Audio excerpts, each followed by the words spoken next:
Sorry. All right, everyone. Whew. I can hear myself very loudly. I hope you can do that too. Welcome, find a seat. We are in a cinema, but it's not that dark, so you can enjoy the full show. All right, with everyone here, we're ready to start. Also the live stream. And welcome to Grace and our demo day 2025 of the Grace Berlin Accelerator. We've been very excited about this day, as usual. And I have the pleasure to welcome you here in this vibrant room, in the cinema, and also the people in the live stream to celebrate today 16 amazing founders-to-be.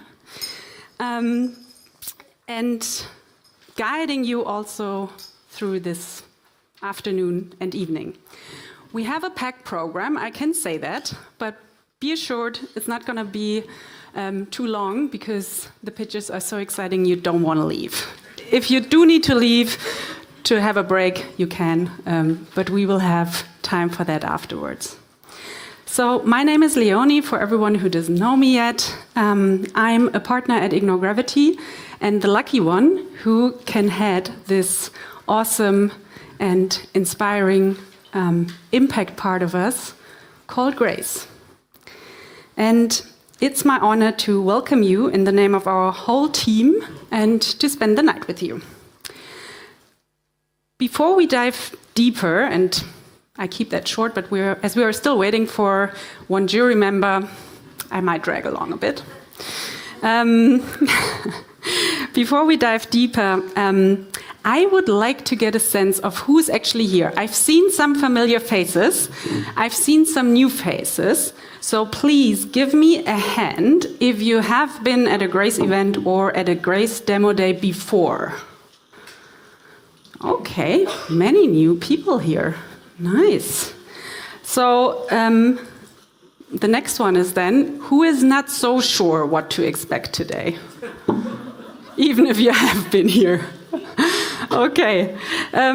So for those who are here for the first time, let me also quickly introduce you to Grace Accelerate Female Entrepreneurship. That's our whole name. And I have to say, by preparing for this night, I did feel a bit lost to talk with pride and 100% positivity about entrepreneurship. In this current world situation and the media we see, it does make me a bit lost. Because we're witnessing that some entrepreneurs are taken or given power and influence, and I would say maybe not in the best way. So for me, talking about entrepreneurship had a little crack. So it took me back on why we started all of this. And I have to say there is a big but to this introduction. Because working alongside these amazing people, founders, colleagues, and also other entrepreneurs in the past of our Grace programs, does not only keep me optimistic, it also reassures me that entrepreneurship can and will be a force for good, today and in the future. And that we need more entrepreneurs who get that part, actually, like the ones you see here today, you'll see in the next demo days.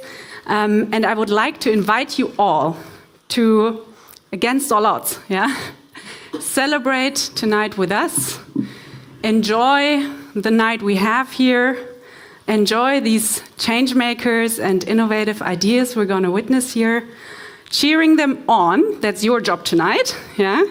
And for anyone here to do more good stuff in this world, for a society that values every human being on this planet. So thanks for being here.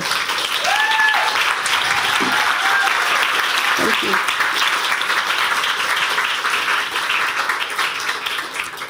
So now I get to the part what Grace actually is. But I had to talk about this for a moment. So Grace, Grace is a home for entrepreneurs, but also for all of you who are allies in this roller coaster. It's a home where they can thrive. It's a home where they lift each other up, where they gain new skills, but also meaningful connections, and a good ground for their upcoming journey. Grace in our community is a place of belonging, where founders can build businesses and their very own authentic founder's identity, because we love you as you are. So welcome to all of you again. This is also your home for tonight and for every future endeavor you might want to be part of. So instead of stepping back, let's all step up together and celebrate tonight. Thanks for being here, and also thanks a lot for the jury. And at this point, I recognize that I forgot my presenter, and it's there. Because we have an awesome jury here who is helping us to vote on the top 3 pitches tonight. And on our jury today are 6 very special people, new people to Grace and also familiar allies and supporters who've been with us for quite some time. So I welcome Eva, who is hosting us here. She's part of CIC, is an ecosystem builder. Thanks for having us, Eva. Give an applause to Eva, please.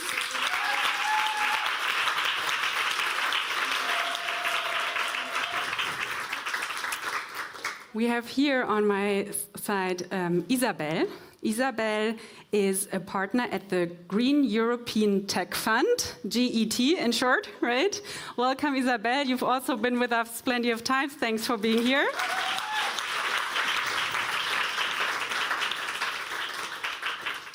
We have Jutta, who joined us for the first time, and I'm very excited because Jutta is currently, together with her team, organizing the JATEX Europe conference in May, a huge B2B tech conference.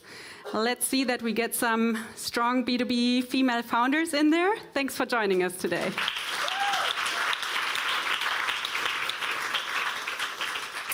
And next to Jutta, we have Ralph. And Ralph has been on our side since day one. You've even been there when I wasn't there. So thanks for joining us.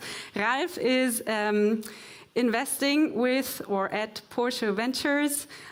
He has a very strong background in this whole investment and startup scene. And thanks for joining us tonight, Ralph.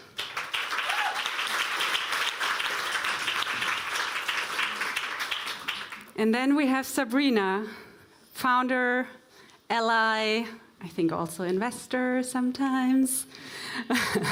And with Sabrina, it's also very special because Sabrina has been also part of the selection committee selecting these great 16 people here. So for you, it's gonna be, well, actually, yes, it's gonna be a movie that you've seen the first part and now you're going to see the second part and the great finale, right? The trailer. So thanks for being here, Sabrina, and joining us. Give her applause.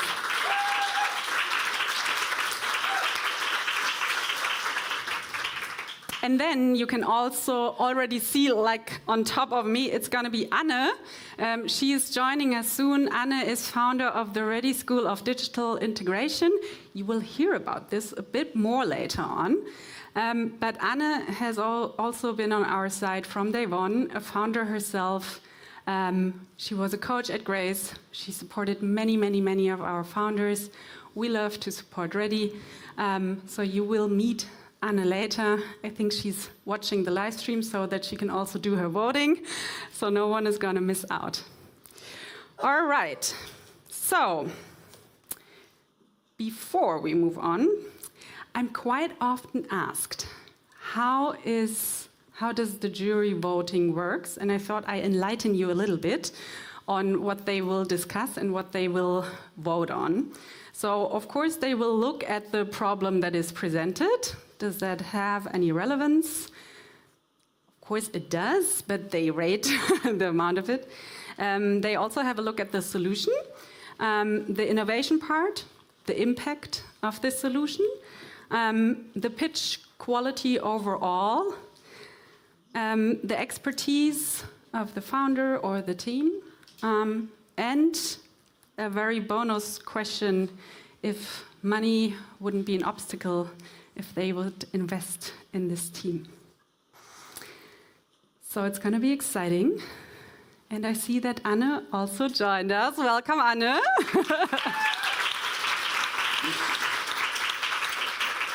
Right on time. I love that. I already introduced you. So very good timing. Thanks for being here. And all of you also have a vote, because we will have an audience voting right after the pitches. So you don't have to worry about it in between, but you could get ready your phones, because we'll scan a QR code. Also, everyone in the live stream will have a vote, of course. So we will vote on the top 3 pitches with the jury, and you have a vote for the audience award. So now, I would say let's get started with 11 pitches after 6 months where they started their founder's journey. They all put in a lot of work, a lot of sweat and tears, I guess. And I'm very excited that today we're going to be here. So once we heard the pitches, to give you also some guidance, the jury will leave the room to do the voting. You do your audience voting. We have a very special surprise for you in the meantime, so you don't need to leave. Then we will have the awards and then celebrate together downstairs in the cafe. But no worries, I'll tell you later all about it. So, roller coaster of the past 6 months has come to a stop for you to take a seat in it. So I'd say fasten your seatbelts, enjoy your popcorn, and get ready for our first pitch. And I would like to ask Sophie on stage, representing Avaly. Give her an applause. Thank you.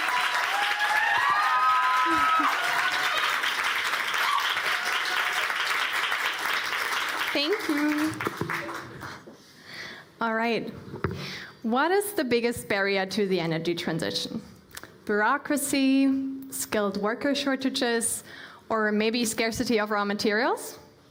You might be surprised that one of the biggest barriers is actually lacking public acceptance. What does that mean? Put simply, it's residents not supporting or even actively opposing local infrastructure projects through protests, referendums, or even lawsuits. Public acceptance isn't just some fuzzy nice to have. Until 2030, 1,000 billion euros will be invested in Europe's energy transition, yet... Okay. Can I start again? Yeah, works. I think. Yet lacking public acceptance will cause a financial damage of at least 57 billion euros, likely more. The CEO of the Belgian grid operator Elia Group even calls lacking public acceptance the top hurdle to grid expansion. So, with a problem that big, how's it being solved today? Let me introduce Peter.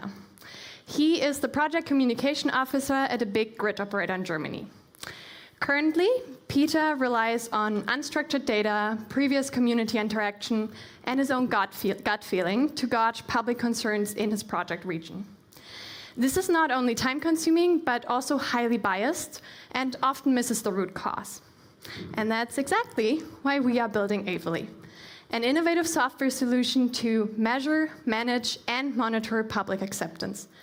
It provides professionals like Peter with location-specific insights into local sentiment in his project region and tailored recommendations on how to address community concerns, all while saving him valuable time to focus on what truly matters. So how does that work? We aggregate data from surveys, research, social media, press, and other local sources. All data streams are processed and fed into a machine learning model, and customers get access to our analysis results and tailored recommendations through a dashboard. So, how exactly does Avaly support Peter? Peter is currently planning a power line in Brandenburg. He opens Avaly and sees a risk map of his project route, highlighting where public acceptance is low. That way, he can identify areas where to take action before low public acceptance escalates into costly project delays. Peter clicks on Barnim, the municipality with the lowest predicted acceptance, and sees what public support or resistance is centered around.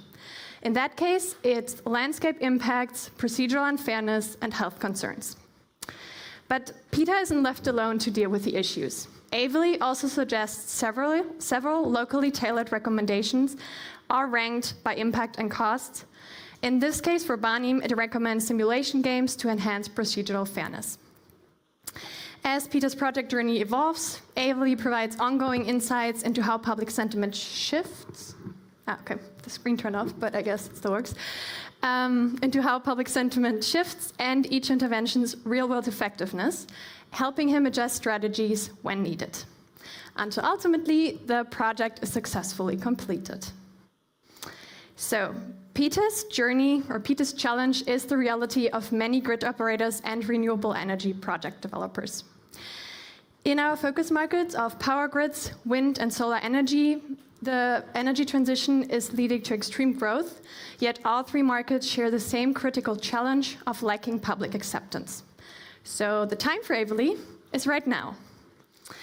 And this challenge isn't limited to Germany. It's a global issue extending beyond energy to sectors like hydrogen and CO2 networks and railway construction. And that's why we plan to expand into other verticals and regions where acceptance management is key for successful, sustainable infrastructure development. Of course, we are not alone in tackling this issue. However, existing solutions rely mainly on either traditional consultants or basic GIS platforms. So Avaly is the first data-driven, science-based, and scalable acceptance management tool on the market. And we will offer Avaly as a software as a service. Our go-to-market strategy is simple: build trust and thought leadership early. Maybe not as simple, but we will do so through content marketing, trade shows, and features in industry media. And our unique solution is powered by an outstanding team that brings together the expertise in environmental psychology, business acumen, and tech savviness. We are three impact-driven founders dedicated to creating real change. Our vision is a world thriving within planetary boundaries, upheld by strong democracies, and empowered by engaged citizens. With Avaly, we aim to become the leading acceptance management platform for sustainable infrastructure worldwide. Big vision. So where do we stand right now? During our time at Grace, we turned our idea into a functioning prototype, proving its technical feasibility. We've also just secured 125K in exist funding for the next 12 months. And just 2 days ago, we officially incorporated our company. Yay. But most importantly, we are proud that we are about to launch our first 3 paid pilot projects, generating 100K in initial revenue. And this is just the beginning. Our sales pipeline for this year is packed and demand is growing fast. We are not just building a new product. We're setting a new industry standard. This summer, we'll bring a small group of investors on board who share our mission and want to shape the future of acceptance management with us. So if that sounds like you, let's talk after the pitch, and together, empower those that power us. Thank you.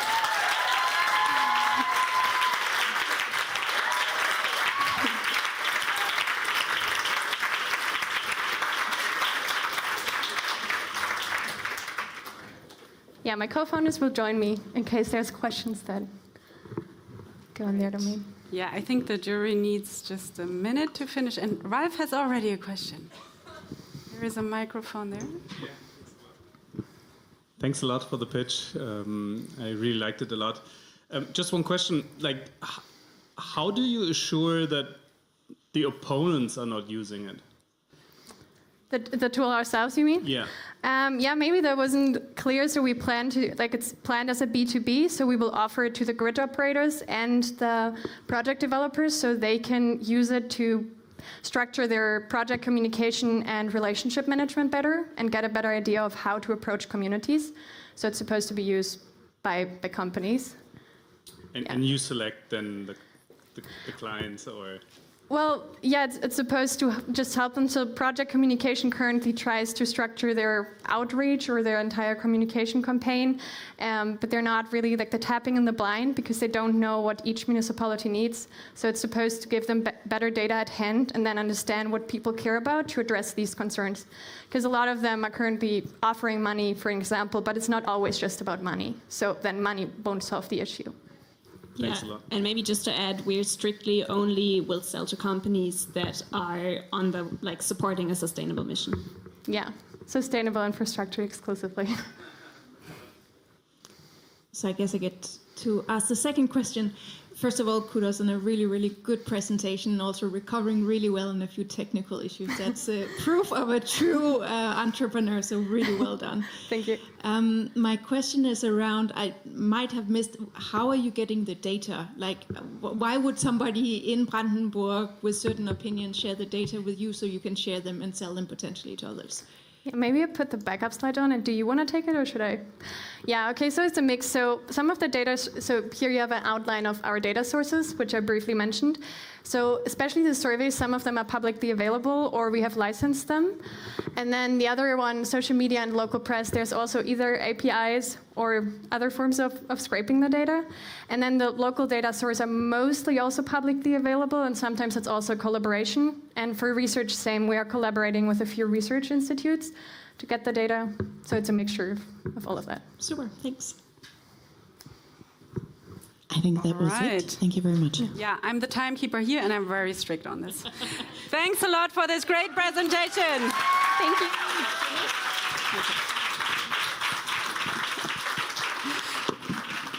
You will thank me for this later.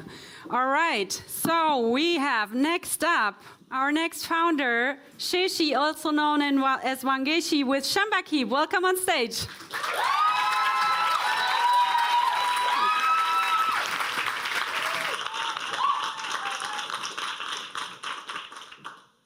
Wow, what an amazing start. Thank you, Sophie.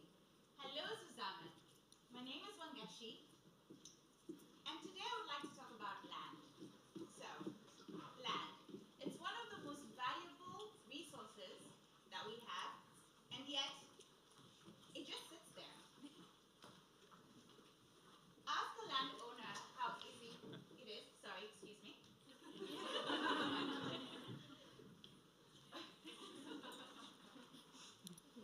Hello? Okay, so now you have to cheer again.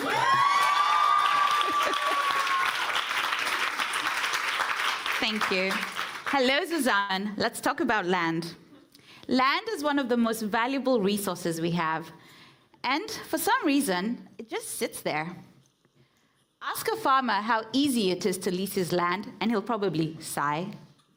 Ask a renewable energy developer or a landowner how easy it is to access that land, and they'll probably laugh.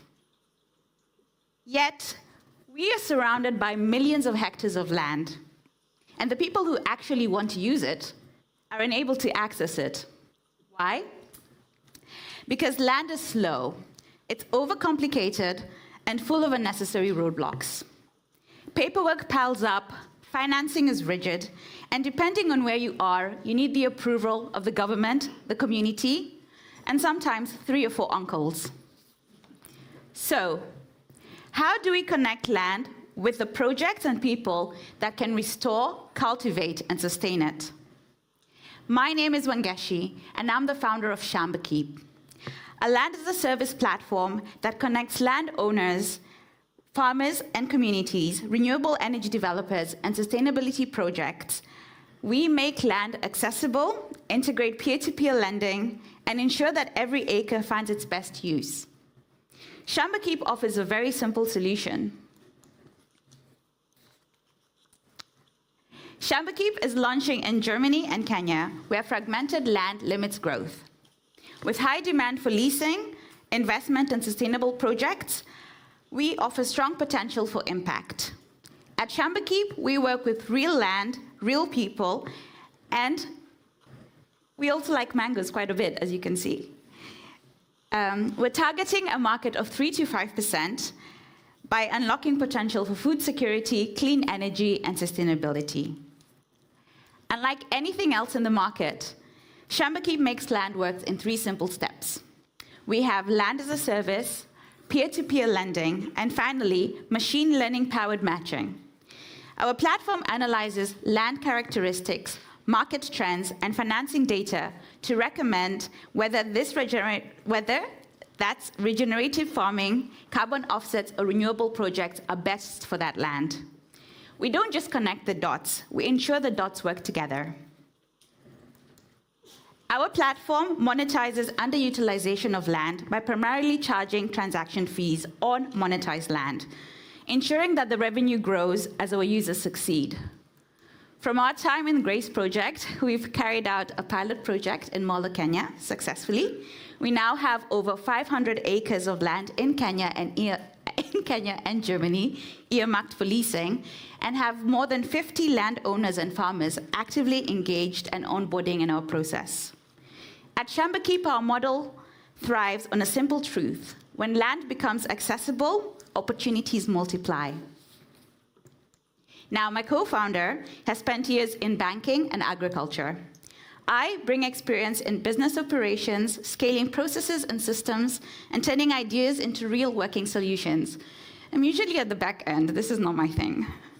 To sweeten the pot, we both have experience with land conflict and resolution, and a growing understanding of the financial, legal, and ground realities of what it is to access land. At Shambakeep, we believe land should be nurtured, not neglected, creating opportunities for people and communities as well as our planet. We estimate a conservative revenue of 3.2 million euros on the 3rd year. Think Airbnb for that, random piece of land you might own. And are raising 800K pre-seed to establish, scale operations, and expand in Kenya and Germany, as well as integrate machine learning into our smarter land matching. So, if you're a landowner, an investor, or someone tired of seeing land go to waste, let's talk. And if you're in Germany or Kenya, where approvals take longer than this Berlin winter, Shambakeep is here to fix that. Shambakeep, where land is at its best.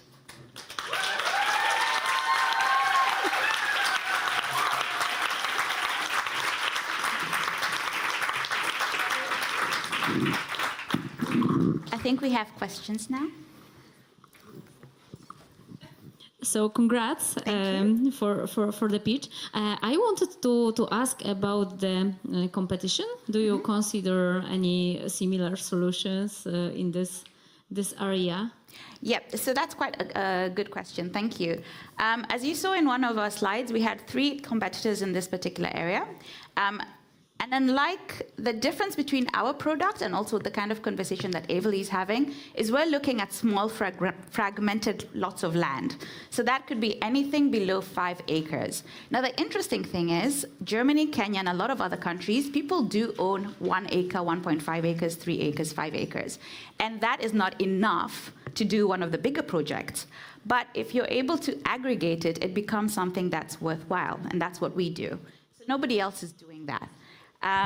The other competitors are also not doing the peer-to-peer lending or the matching. So what we have done with the farmers and the landowners that we're already working with is we've identified either their neighbors that own similar lots of land, and we've consolidated, and then we've given that as an offer for a renewable project or a farming project. So the land just doesn't sit idle, it gets used, and it's not abandoned, and it adds value to the community as well.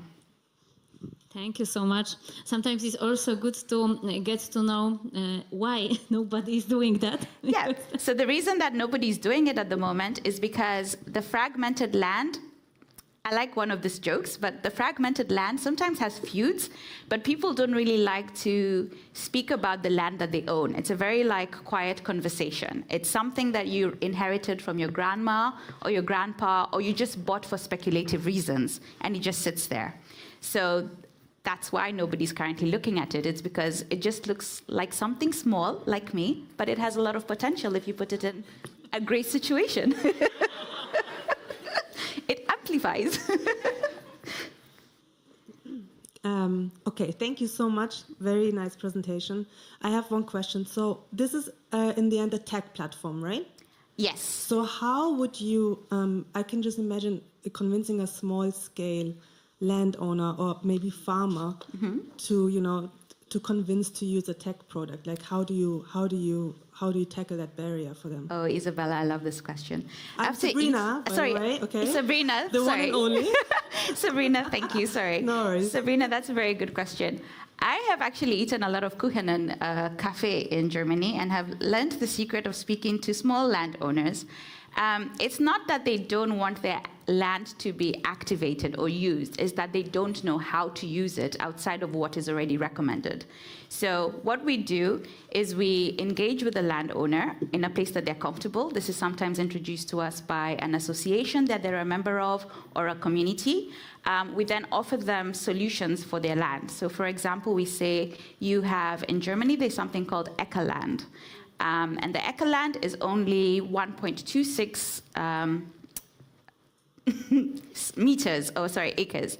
And the best way for you to use this is perhaps if you introduce a regenerative project, but your neighbor would also like to do the same. So would you be happy to do this in a combined format?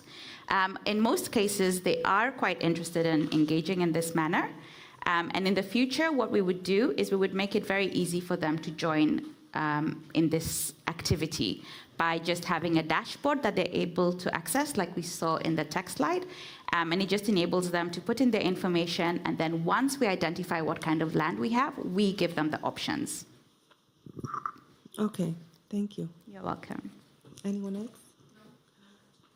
Done?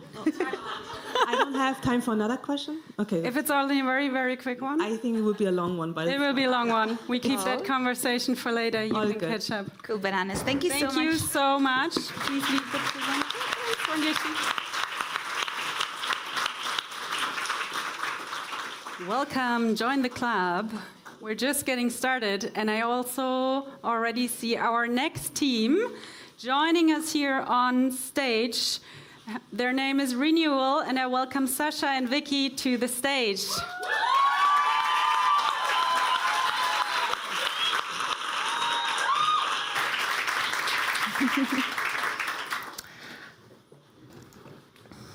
Hi, everyone. We are Renewal.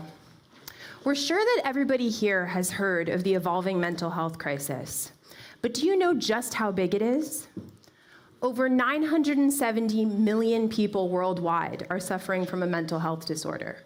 That's more than the US and EU population combined. And 30% of people are experiencing inadequate access to care. On top of that, there's been no real innovation in psychiatry in the last 50 years, until now, with psychedelic-assisted therapy, or PAT, which serves as a paradigm shift in mental health. So what makes it a paradigm shift? Take PTSD, for example. Psychedelic-assisted therapy is 2 times more effective at treating PTSD than traditional treatments.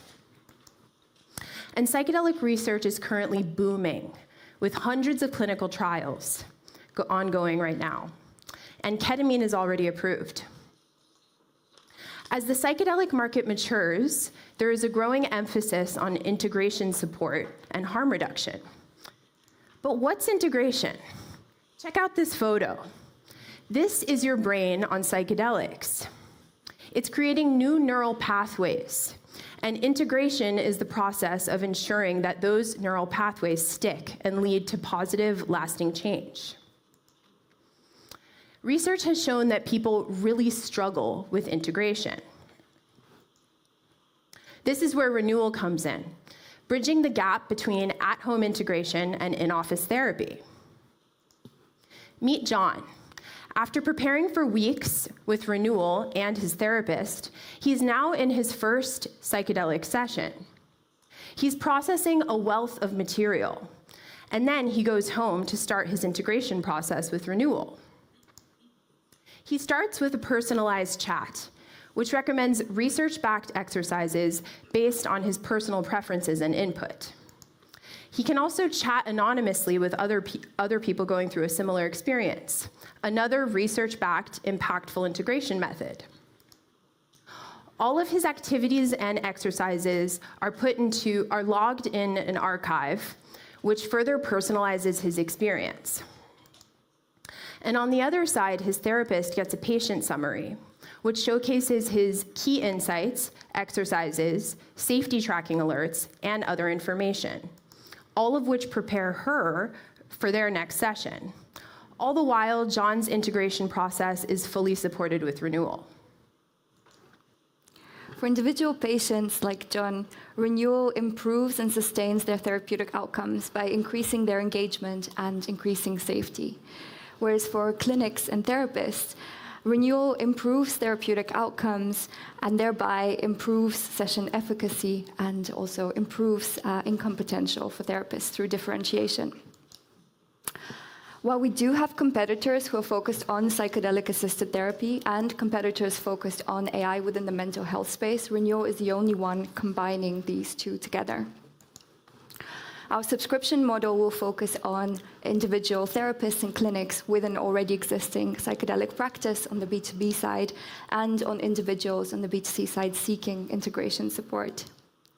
And to reach them, we'll be going to some of the world's biggest psychedelic conferences. We'll be launching our podcast.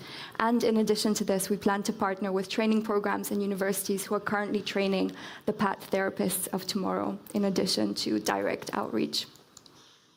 And really, we're really at the very, very beginning. The psychedelic substance market alone is set to triple by 2031. And this will require therapists to deliver PAT, because all legalization models right now require therapy. Our focus will be on the US market initially, where we have an extensive network and which is more mature. And by 2029, we anticipate being able to onboard 3,500 therapists to the Renewal platform. In addition to this, if we can capture a very conservative 0.25% of the recreational psychedelic market, this leaves us with a revenue potential of 13 million through subscriptions alone.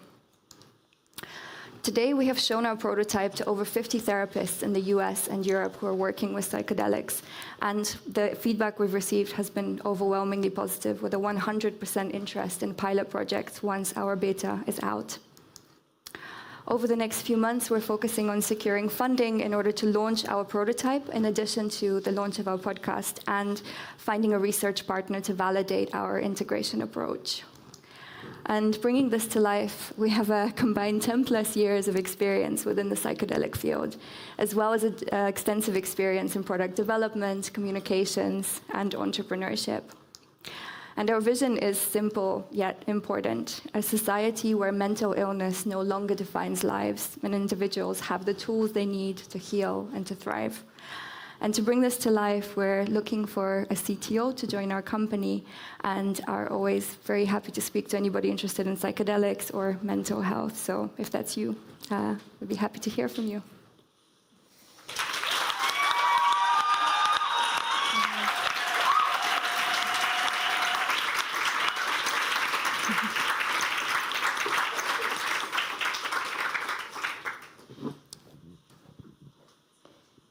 May I start?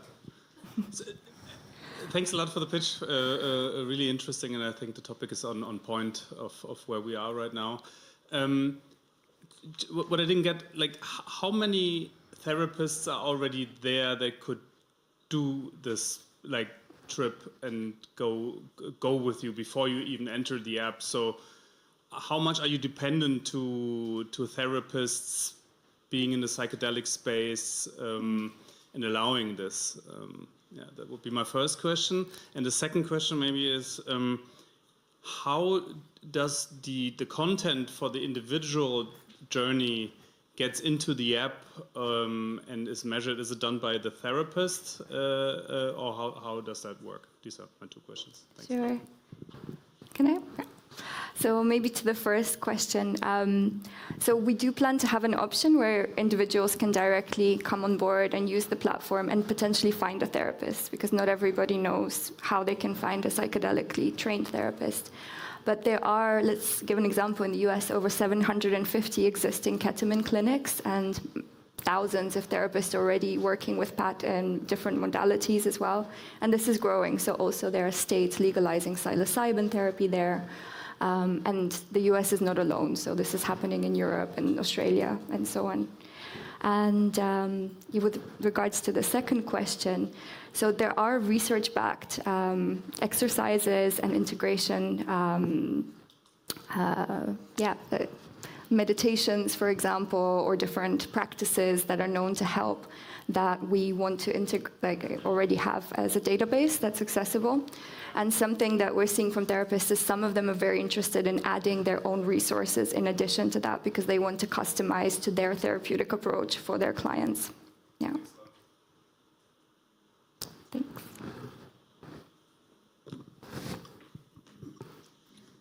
Thank you for the clarification that you would like to launch in the US. However, you are here. So I'm curious to hear your considerations. Why the US? Are you planning to move there anytime soon? Alternatively, why not in Europe? Why not in Germany? Are we too far behind? Having worked at Clue before, I also know getting approval as a medical product in the US takes time and a lot of money. Do you need that for your product? Do you envision that in the future? That was a lot of questions in one. Yeah. I'm curious to hear what you say. Do you want to? You can take it if you want. The reason why we're launching in the US is, first of all, it is a more mature market. So there's already psilocybin centers in Oregon, for example, and Colorado. We also already have an extensive network there. And an extensive network here in Germany as well, and Europe. I was the communications director at a psychedelic research institute called the Mind Foundation, which is here in Berlin. And so we already, and in that role, I was managing partnerships. So we already have the relationships needed to start multiple research pilot studies. Actually, we could do some in Europe as well. But because America is more advanced, it seems like a good place to start. Maybe to add to that, also the investment landscape in the US for psychedelics is very different. There is a more forward-thinking approach. Yeah. But it's not that we're shutting off Europe. We just see it as something that is coming later in terms of regulation, in terms of acceptance. Great. I hope we can speed up in Europe. Thanks. Yeah, thank you.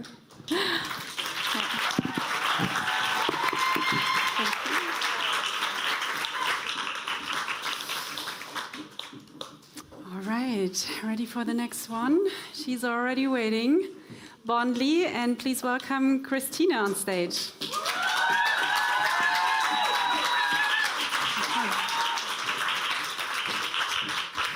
Hello.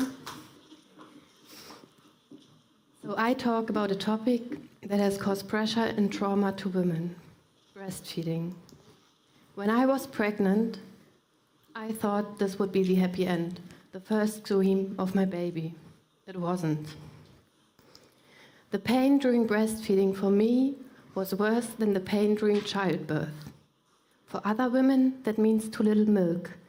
They don't have enough milk to nourish their babies. In Germany, 95% of the women want to breastfeed, and only 12.5% manage to breastfeed for 6 months exclusively. 80% quit because of problems. I don't know. It's okay. Breastfeeding reduces the most expensive non-contagious diseases of civilization. It reduces diabetes by 39% and obesity by 27%. Conservative numbers. It reduces breast and ovarian cancer in the mother as well, to name a few. So why struggle so many families? In Germany, only a few healthcare workers are IBCLC certified. That is the international qualification for lactation advice. And we say that we deserve better. Bondlee will be the network platform that makes evidence-based lactation advice accessible. With a digital treatment, Bondlee enables us to nourish our babies as we wish. Let me give an example. The World Health Organization recommends that we breastfeed within the first hour after birth. However, in our current horrible hospital routines, that is not practiced. Bondlee educates us so that we can meet the recommendations of the World Health Organization. Also, we need to know that we can breastfeed, then we can strive. But some of us have risk factors such as flat nipples or diabetes. Bondlee pursues a risk assessment and creates an action plan for every family. That leaves us with the question, or let's put it like that, when we could prepare any time, why don't we do it? When we are pregnant, we don't think about breastfeeding. So how do we get the service we deserve in time? We rely on our midwives.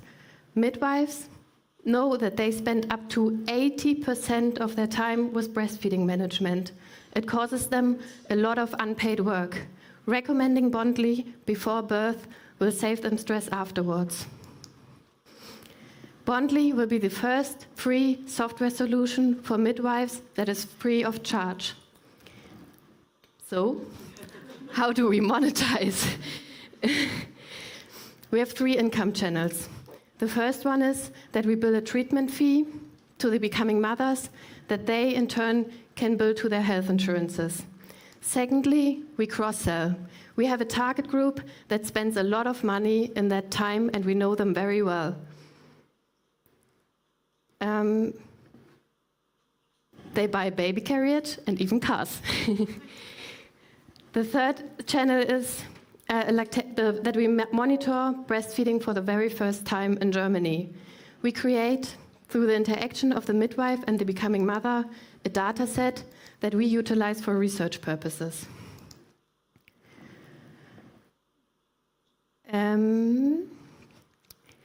So, how big is the market we are addressing? A baby either breastfeeds or gets artificial infant milk. That's an indicator for us.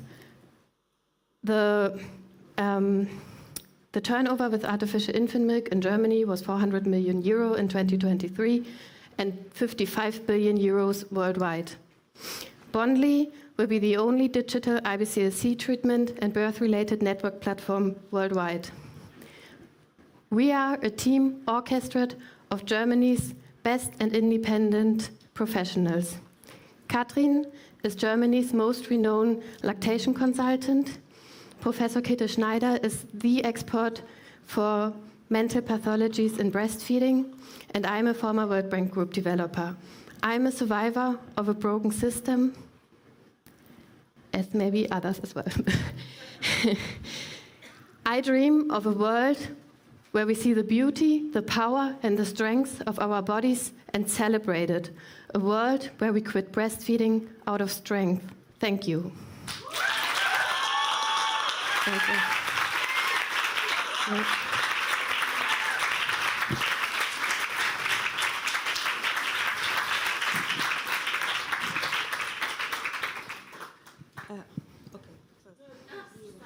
Genau. Katrin ist auch da. Ah, Katrin ist auch da. Danke. Fame. I have a question. The one slide that I was missing, maybe that would be important to the other jury members. If you could tell a little bit more about your team. Is it just you? Because I can imagine there's going to be a lot of, sales and convincing and explanation to be done with this product. Yeah. You want to answer? Yeah, I would, like, maybe we both give an answer. So, maybe you start. Yeah. Yeah, I'm the founder, whatever, or I brought up the idea. I'm a consultant, IBCLCs. I was one of the first in Germany. That's over 35 years by now. I educate midwives, doctors, clinics in Germany. And I've seen over 30 years now that doesn't really anything develops in Germany. I also worked in the US before. And I was in charge of like for an example, for the first baby-friendly children hospital in Germany.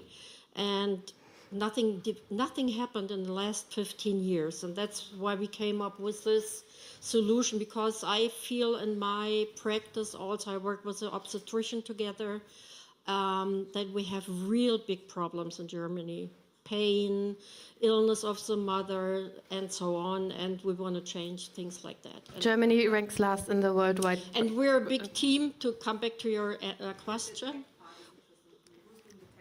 So we are now collaborating with the Hasso-Plattner Institute, or we are talking to them, that we join them in their product builder program, and they are assisting us. So I will be the tech lead, and we are prototyping in the next year and user testing, and yeah. Mm-hmm.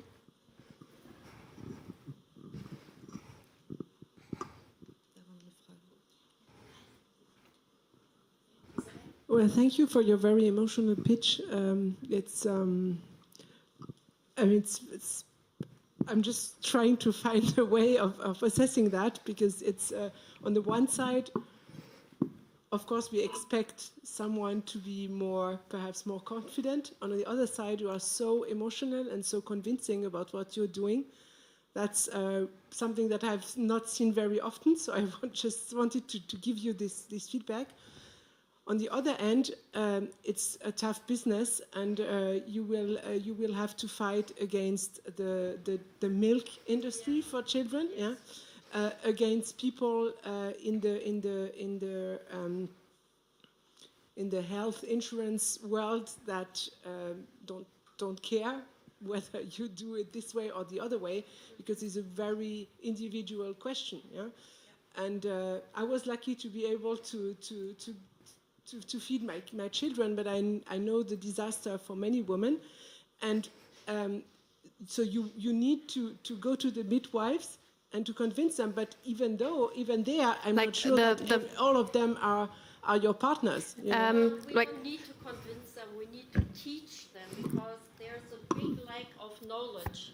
Okay, so you think it's a lack of knowledge? I'm not sure, because I think it's easier to say, well, just stop and take other milk. The go-to-market strategy is that midwives are using administration tools which they pay 30 euros a month for, and we are copying that so that they come onto the network platform, and there we educate them about the evidence-based lactation advice. So this is the strategy. So it's a B2B2C model at the end? It's a B2B because it's free of charge for the C. Is that right? So with the midwives are not the customers. They are.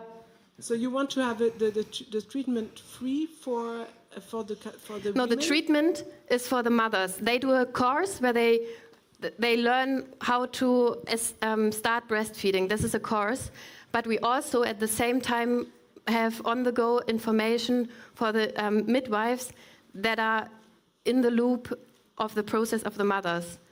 So they know it, and the reason why they come onto the platform is that they save money, because they get the same stuff that they get currently here free. So that's like administration systems for billing invoices to the health insurances and stuff. That is the go-to-market strategy. We are not charging the midwives. For the midwives, the whole platform is free. And the treatment cost for the mothers, that is charged, and they get the money from the health insurances. The 30 euros is what currently the midwives pay for the other solutions, and the treatment costs maybe 100 euros. Yeah. So we're diving deep into the German health. All right. Yes, I have to stop you here. I thank you so much. Thanks also for being here, Katrin. Thank you, Christina. Danke auch. Give me that. I know it seems rude to do that, but I can take it. So, next pitch. Ich muss kurz auf Deutsch sprechen. Unsere Gründerinnen, our founders, dürfen sich aussuchen, in welcher Sprache sie pitchen möchten. Und unser Wild and Water Team hat sich entschieden, heute auf Deutsch zu pitchen. Und dementsprechend switche ich, damit auch Sie noch in Zeit im Kopf switchen können. Viel Erfolg, kommt auf die Bühne Christina und Madlen. Danke, Leonie. Ja, herzlichen Dank. Auch danke fürs Switchen der Sprache, weil normalerweise pitchen wir auf Englisch und ich hatte die Befürchtung, wenn ich Englisch anmoderiert werde, ich rede einfach auf Englisch weiter. Wir haben uns heute für Deutsch entschieden. Hallo, wir sind Tina und Madlen. Wir stellen euch heute Wild and Water vor. Nach über 30 Jahren in der Getränkeindustrie sind wir der Überzeugung, es ist Zeit, dass sich etwas grundlegend ändert. Jedes Jahr werden über 60 Milliarden Plastikflaschen gefüllt mit überzuckerten Fertiggetränken quer durchs Land gefahren. Wir sind der Überzeugung, das passt nicht mehr in unsere Zeit. Danke. Die gute News ist, das beliebteste Getränk in Europa ist heute schon Leitungswasser. Und das ist super, weil das ist preiswert, es ist leicht verfügbar, es ist gesund und es ist vor allen Dingen super nachhaltig. Das Problem mit Wasser ist aber, wir kennen es alle, spätestens beim dritten Glas, was wir trinken, es wird schlichtweg langweilig. Genau, und da kommen wir auch schon zum Problem. Denn es gibt heute schon einige Produkte, die Geschmack in Leitungswasser bringen, aber bei denen muss der Verbraucher immer einen Kompromiss eingehen. Entweder Kompromiss bei der Natürlichkeit oder beim Zuckergehalt oder am Ende auch beim Geschmack. Und da kommen wir ins Spiel. Mit Wild and Water haben wir einen 100% natürlichen Wasserzusatz entwickelt, auf Basis von reinen Teeextrakt mit Früchten und Kräutern zum Mischen mit Leitungswasser. Und das Gute ist, dass Wild and Water gleich einige Verbraucherbedürfnisse erfüllt. Nämlich erstens ist es mal, die Basis ist Tee. Und Tee wird intuitiv als gut für mich und gesund empfunden. Und zusätzlich ist Wild and Water ein Clean-Label-Produkt. Wir kommen mit maximal 7 Zutaten pro Variante aus und haben keinerlei künstlicher Zusätze. Keine Konservierungsstoffe, keine Süßungsmittel wie Aspartam und so weiter. Und trotzdem sind wir zuckerarm und kalorienarm. Das Gute ist dabei, dadurch, dass wir auf Leitungswasser basiert sind, haben wir deutlich weniger CO2 als abgefüllte Getränke, mal abgesehen vom Plastik, und dabei schmecken wir richtig gut. Dabei ist es auch denkbar einfach anzuwenden. Wild and Water ins Glas geben, mit Wasser auffüllen, das kann still oder sprudelnd, kalt oder warm sein, und schon hat man ein Getränk, was wirklich einen ganz natürlich erfrischenden Geschmack hat. Wir betreten damit den Markt der Wasserzusatzstoffe und der wächst extrem dynamisch und wird auch in Zukunft einen deutlichen Teil und einen wachsenden Teil der abgefüllten Produkte ersetzen. Wir sind hier heute schon bei einer Größe von 5,4 Milliarden Euro, das ist in Europa, und die Prognose ist, dass es bis 2030 sich nochmal verdreifachen wird. Im ersten Schritt konzentrieren wir uns komplett auf Deutschland, das ist der größte Markt auch in Europa, und gehen hier davon aus, dass wir bis Ende 2027 einen Marktanteil von 13% erreichen können und damit ein Umsatzvolumen von 28 Millionen Euro. Genau. Wie wollen wir das machen? Dieser schnell wachsende Markt hat eine ganz klare Lücke. Jetzt hänge ich hier hinten irgendwie fest. Moment. Ich bewege mich einfach nicht mehr so viel. die wir besetzen mit dem 100% natürlichen Angebot, was voll dem Verbraucher nach Produkten beantwortet, die keine Zusätze haben, keine künstliche. Denn über die Hälfte der Konsumenten suchen heute schon nach Produkten mit kurzen Zutatenlisten und Clean Label. Unsere Go-to-Market-Strategie ist auch etwas anderes, als es vielleicht andere Konsumgüter-Startups machen. Wir streben nicht an, im ersten Schritt in den Einzelhandel zu gehen, sondern wir starten in den Betriebsmärkten. Das heißt, wir platzieren Wild & Water in Büroküchen, an Wasserspendern und überall, wo sich Menschen während der Arbeit etwas zu trinken holen. Warum machen wir das? Schlichtweg, während der Arbeit werden mit Abstand die meisten alkoholfreien Getränke konsumiert. Gleichzeitig haben wir hier ein massives Distributionspotenzial mit allein 60.000 relevanten Outlets in Deutschland. Außerdem treffen wir hier auf eine sehr große Konsumentenunzufriedenheit. Nur 40% der Mitarbeitenden sagen, ich bin zufrieden mit dem Getränkeangebot bei der Arbeit. Über 50% bringen sich die Getränke von zu Hause mit. Ein großer Value-Verlust. Und hier, wir haben eine Route to Market hier, wir gehen in den Markt über die Wholesaler, die Caterer und große Key-Accounts in den Betrieben. Unser wichtigstes Argument auch hier ist, mit einem Display Wild & Water 4 Flaschen werden rund 80 kleine Plastikflaschen ersetzt. Das heißt, wir können für jede Betriebsstätte ein wichtiger Schritt sein, um einfach nachhaltiger zu werden. Stehen wir gerade auf unserer Reise. Wir haben im letzten Jahr sehr erfolgreich erste Piloten in Büros durchgeführt und Konsumententests gemacht. Wir haben die Grundlage für effiziente Operations geschaffen mit starken Lieferanten und klaren Prozessen. Und vor 4 Wochen haben wir unsere erste Finanzierungsrunde abgeschlossen. Wir haben ein starkes, großartiges Investorenteam jetzt im Rücken, das uns tatkräftig unterstützt. Und wir starten jetzt in die Product Market Fit Phase und gehen ab dem 2. Halbjahr dann ins Scaling. Wir, Tina und ich, bringen eine sehr lange und breite Erfahrung in der Konsumgüterbranche mit. Wir freuen uns sehr, dass wir jetzt so richtig loslegen können. Und wir freuen uns über alle, die uns auf unserer Reise helfen, die Getränkeindustrie nachhaltiger zu machen. Wer auch Wild & Water in seinem Büro ausprobieren möchte, einfach den QR-Code einscannen. Wir haben ein großartiges Kennenlernangebot oder einfach mit uns reden. Wir freuen uns. Vielen Dank.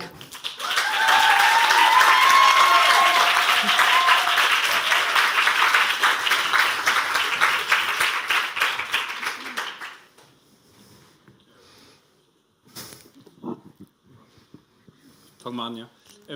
Vielen Dank, super Pitch, hat mir total gut gefallen. Ist ein bisschen ein anderes Produkt, als wir normalerweise sehen. Aber ich finde es super gut. Ich habe 2 Fragen. Erste wäre Zulassung, Health Regulations oder sonst irgendwas. Gibt es da sowas? Habt ihr? Brauchen wir nicht, weil wir ein 100% natürliches Produkt sind. Wir haben keine Health Claims, weil wir sagen, Tee, da muss nichts erklären, das wird als gesund empfunden und da musst du auch nichts mit der Health Claim Verordnung machen. Das klingt schon mal gut. Zweitens klingt eigentlich too good to be true irgendwie so. Warum machen das andere nicht so erfolgreich oder noch nicht so erfolgreich? Oft sieht man es ja, dass im Getränkebereich, glaube ich, gerade Coca-Cola und so mehr oder weniger alle Vertriebswege innehaben und man kommt nirgendwo rein. Warum macht ihr das anders? Mit Coca-Cola kennen wir uns ja ganz gut aus. Ist schlichtweg, also die ganz großen Player im Markt wie Coca-Cola gehen da noch nicht rein. Das ist ein Nischenmarkt, der wächst schnell. Große Player haben nicht so wahnsinnig gute Erfahrungen damit gemacht, sich das selber ranzuziehen. Die warten und steigen dann erst später ein und kaufen ein. Deswegen ist es für die nicht relevant. Unsere stärksten Mitbewerber in dem Bereich sind gerade Waterdrop und Holy. Die sind komplett dry. Und also wer sich mit dem Bereich auskennt, von einer trockenen Supply Chain auf eine Flaschenabfüllung mit Pasteurisierung etc. umzusteigen, das addet eine Komplexität für diese Player in dem Markt. Das machen die nicht. Auch in Messmer, in OTG zum Beispiel, die kommen aus dem Dry-Bereich, die müssten halt sich eine komplett andere Supply Chain schaffen. Und dann gibt es noch so Sirupe, so ganz oldschool, SodaStream, Treetop. Das wäre ein ganz schöner Stretch für deren Marken, in diesen Natural-Bereich reinzukommen. Also wir wissen nicht, wie lange dieses Fenster im Markt offen bleibt, deswegen geben wir Gas. Wir haben auch gerade letzte Woche mit einem der großen 3 Caterer, noch kein offizielles Go, aber große Präsentationen vor der Vertriebsmannschaft gekriegt. Also wir sind sehr optimistisch. Ja? Und kann man wirklich so eine Marke positionieren ohne den Einzelhandel? Nee, das kommt tatsächlich ab Jahr 2. Also natürlich auch unsere Investoren finden das super gut, über den Betriebsmarkt reinzugehen. Ich muss auch sagen, nach meiner Zeit bei Coca-Cola habe ich selber Startups zu beraten. Das Problem ist meistens gar nicht mal so der Sell-in, sondern der Sell-out. Das heißt, man kriegt noch nicht genügend Trial hin, noch nicht genügend Repurchase. Dadurch, dass wir uns ein Jahr Zeit geben, uns aber erstmal in Betriebsmärkten zu etablieren, denken wir, dass wir uns eine Basis schaffen, um dann auch wesentlich nachhaltiger in den Einzelhandel ab Jahr 2 zu gehen. Zuerst in Drugstores, also Rossmann, wo es schon etablierte Kategorie gibt mit einem eigenen Shelf, und selektierte EDKs. Da testen wir auch schon in Q2 diesen Jahres, ja. Also ganz kurz, ich finde es super smart, erstmal in die Büros zu gehen, weil ihr wisst, ihr habt ja selber Erfahrung, ihr wisst, wie competitive die Regale in den Supermärkten sind. Ich arbeite momentan nicht in einem Büro, ich würde gerne das als Kunden kaufen, dürft ihr schon mal sagen, was es in der Herstellung kostet und für wie viel ihr das verkauft? Wir haben also ist es wahrscheinlich Premium-Produkt, ne? Nee, wir sind ein Mainstream-Produkt. Wir möchten auch nicht Premium sein, wir möchten Everyday Mainstream-Produkt sein. Eine Flasche kostet für den Betriebsmarkt 8,99 €, also an das Endoutlet. Natürlich was anderes für den Zwischenhandel, den Wholesaler. Da haben wir entsprechende Margen eingeplant. Im Einzelhandel gehen wir mit einer 100 Milliliter Flasche rein. Das ergibt ungefähr 2,5 bis 5 Liter. Das wird den Endverbraucher 4,99 € und 4,49 € in der Promo kosten. Das ist sehr in line mit unseren Competitors. Aber wir nutzen gerade diesen Edeka-Test auch nochmal, die Preiselastizitäten besser zu verstehen. Und vielleicht zusätzlich noch dazu, wenn du es kaufen möchtest, wir haben natürlich auch noch einen Webshop, wo wir sozusagen den Gap bridgen, also wenn wir jetzt in den Büros sind, wenn die Mitarbeitenden das für zu Hause haben wollen oder du jetzt sagst, ich arbeite eigentlich im Homeoffice, will es haben, kannst du es auch über den Webshop bestellen. So wie Holy das macht. Ja, genau. Ja. Wir haben auch kleine Bröbchen mitgebracht. Ich wollte gerade noch die kleinen Bestechungsgeschenke anteasern, das mache ich jetzt nicht, oder? Wir haben es dabei. Wir haben es auch für alle dabei zum Probieren, ja. Dankeschön. Danke auch fürs Deutsch.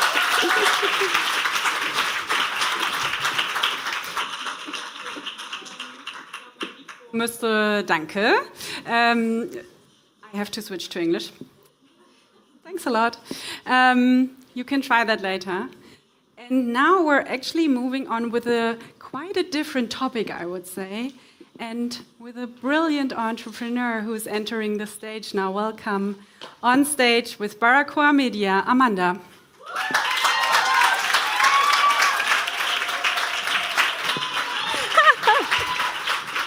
Thank you so much. Hello, my name is Amanda and welcome to my pitch. I have over a decade's worth of leadership experience with the world's top technology and content companies.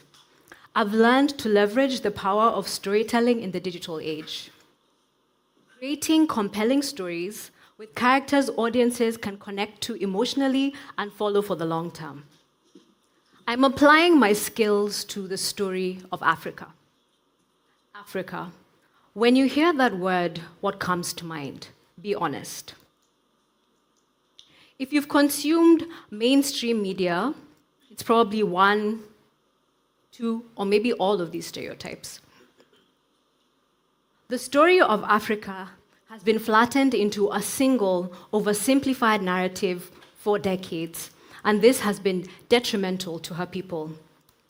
This has led to prejudice, exclusion from opportunities, and a lack of representation that has distorted African identities. I am here to change that. I founded Brakoa Media to leverage my experience to drive a different perspective of Africa, showcasing its beauty, its rich culture, and history through the power of storytelling.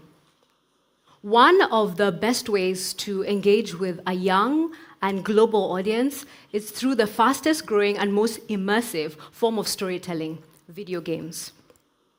Showing that Africa isn't just a single story, it's thousands waiting to be told. Our flagship title, Treasure Reclaim, is a narrative-driven action-adventure game inspired by African mythology, launching on Steam, PlayStation, and Switch. Players follow Redi, a young sorcerer on her quest to reclaim magical artifacts that were stolen during Britain's colonial occupation, including the most powerful one hidden beneath Buckingham Palace. This flips the script on how African stories are told.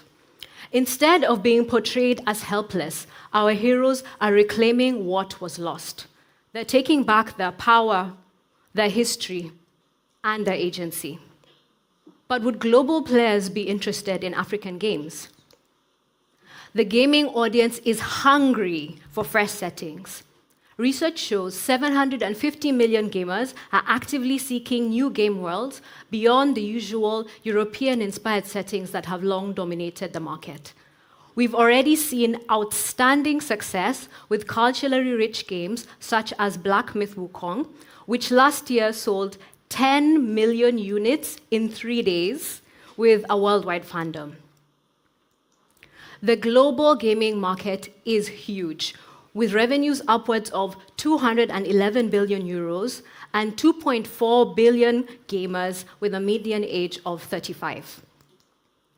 We're also targeting a young international audience who are enthusiastic about action-adventure and mythology.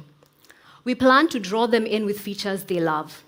Treasure Reclaim seamlessly blends action-adventure, supernatural elements, and a rich, untapped African setting, clearly filling a market gap that we'll tell players about through popular digital channels such as Twitch, Discord, and TikTok. We'll work with African and African-American influencers to help us in our mission to tell our story.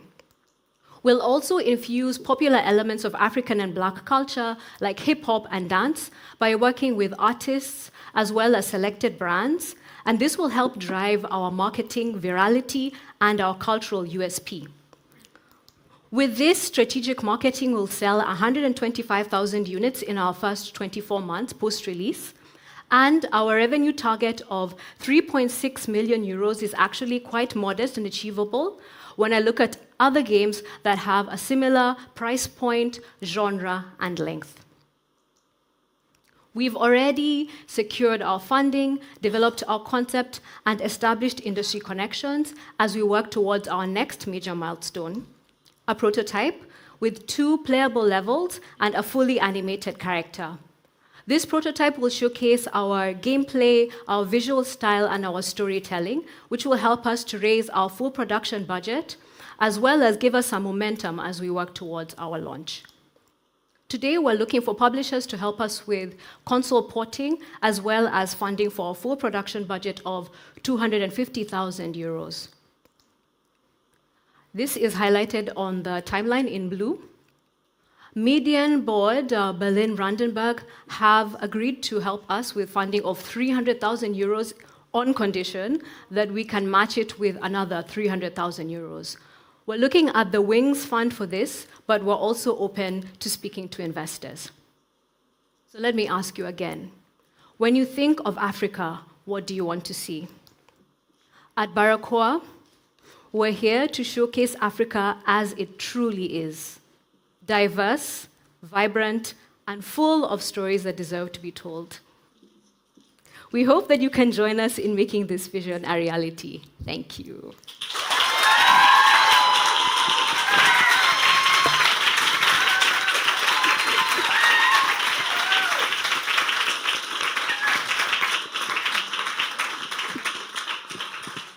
Yeah, thank you so much for the presentation.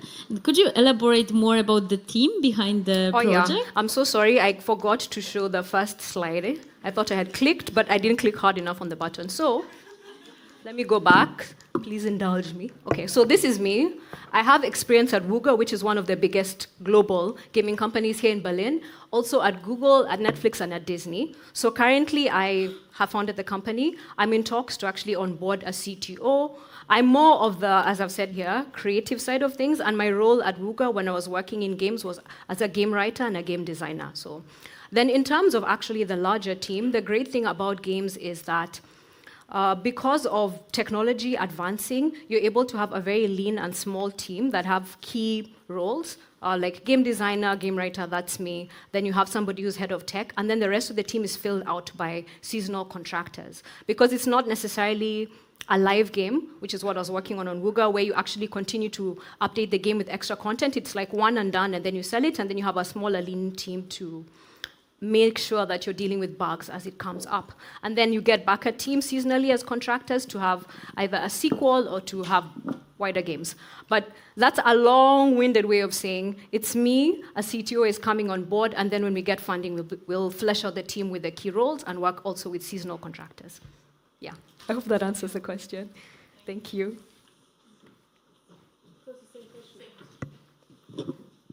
Maybe you could get into, first of all, very nice presentation. I always say representation matters. Thank okay, you. And you did a great job today, really. So proud of your presentation. Thank you. And maybe you can dive in a little bit more about the monetization model. What is it, like licensing, ad streaming? What are you looking for? Okay, sorry, I'm again jumping around my slides to the extra slides. So in terms of monetization, it's very direct to consumer, quite simple.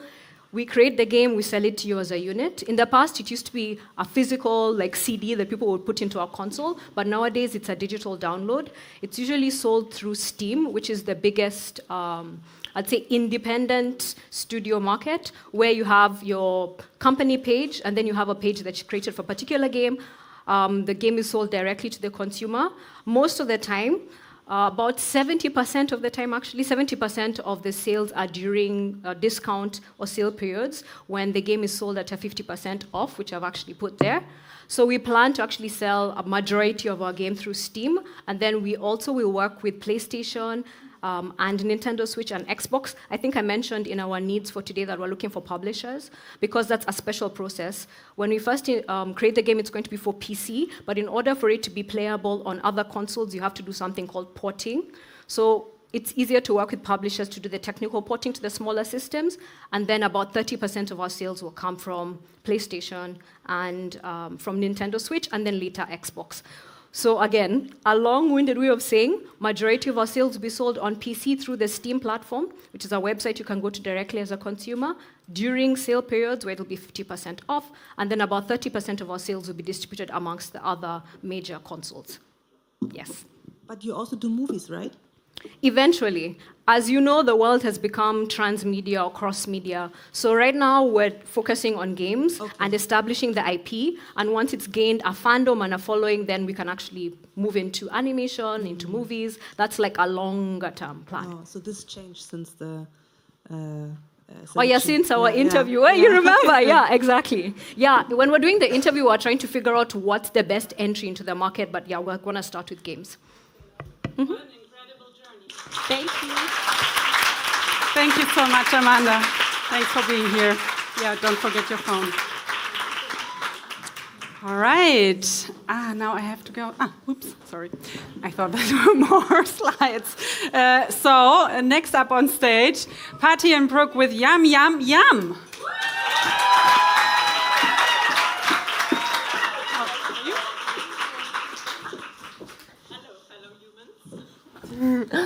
Hi, my name is Brooke and this is Pati, and together we have over 20 years experience in media working for brands like Nickelodeon and RTL Disney. And we want to repurpose our learnings from kids' entertainment to make something impactful for future generations. Oh, sorry. So, to set the mood, I'd ask you to take a moment to think about a child's favorite snack. What do you think about? Most likely on that list somewhere are processed foods like crisps, lollies, and cookies. But did you know that the store-bought versions of these often contain dangerous additives that are linked to diseases like cancer, hyperactivity, and form addictive pathways in the brain?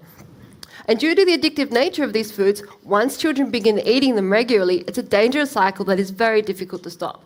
And this is driving obesity and other health issues on a global level. In Germany alone, 1 in 6 children are now considered overweight or obese. And it's not just obesity. Unhealthy diets are linked to early puberty, diabetes, and even adult infertility, along with many, many more problems. So, what can we do about it? Well, studies demonstrate that learning to cook is effective at encouraging children to eat healthier both now and in their future, because not only does it give them the skills to create their own food, but it also increases the likelihood that they will try new foods and eat healthier options. And that's why we're creating YumYumYum, the world's first digitalized self-guiding cooking school for kids ages 6 to 12. And with it, we want to revolutionize the way kids think about food. But how? Well, I'm loud. By creating fun and engaging content that teaches kids the knowledge to recognize what is healthy and the skills to prepare that food themselves. But watch out, we are not a traditional school. We're an ecosystem of interactive videos, recipes, and gamified learning.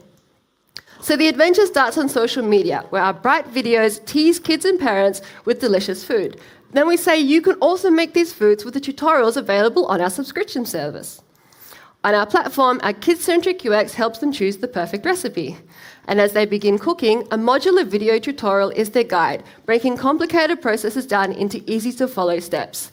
And having it in a modular system means that it inherently adapts to the pace of every child. At the end of the recipe, our young chef is rewarded with a badge that celebrates nutritional information specific to that recipe, and chef points to encourage them to keep cooking more recipes. So this structure is important because it empowers children to lead the learning process while adapting to different tastes, skills, and needs. And importantly, it encourages learning via play and experimentation because we are fun. Our playful approach and silly characters creates a vibrant world that kids will want to explore, ensuring we're a product they'll want to use. As mentioned, our target audience is kids 6 to 12 years old, and we are launching in German and English-speaking markets first. There are over 14 million kids in these regions alone, so we have a huge potential market. And good news, the markets for health and well-being are growing as the public interest in healthy lifestyle increases. In Germany, the revenue of the digital fitness and well-being industry is growing at 6% every year, and is projected to reach over $2 billion this year. But this industry has not yet reached the kids' mainstream market. And that's why it's important we launch now. There are several products aiming at kids in this age group, but none of them combines entertaining content with healthy recipes and real-life skills and world knowledge. We have a social media-led marketing strategy that targets both kids and parents, and collaborations with influencers and established brands, as well as paid advertising, will increase our reach and help establish our brand identity.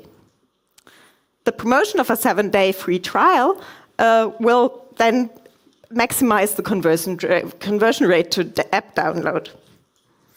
As mentioned, we both have a background in kids entertainment.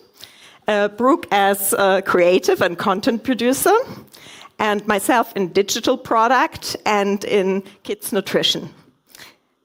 So together we have the skills and the knowledge and expertise to create a fantastic product both parents and kids will love. To close, please take a moment to imagine a world where all kids love to eat fruits and vegetables, can concentrate better at school, and live healthier and happier lives through their food choices. We are currently looking for collaborators and financing opportunities. So if you would like to connect, please come and talk with us, and don't forget to follow us on Instagram for some inspiration. And I thank you for your time.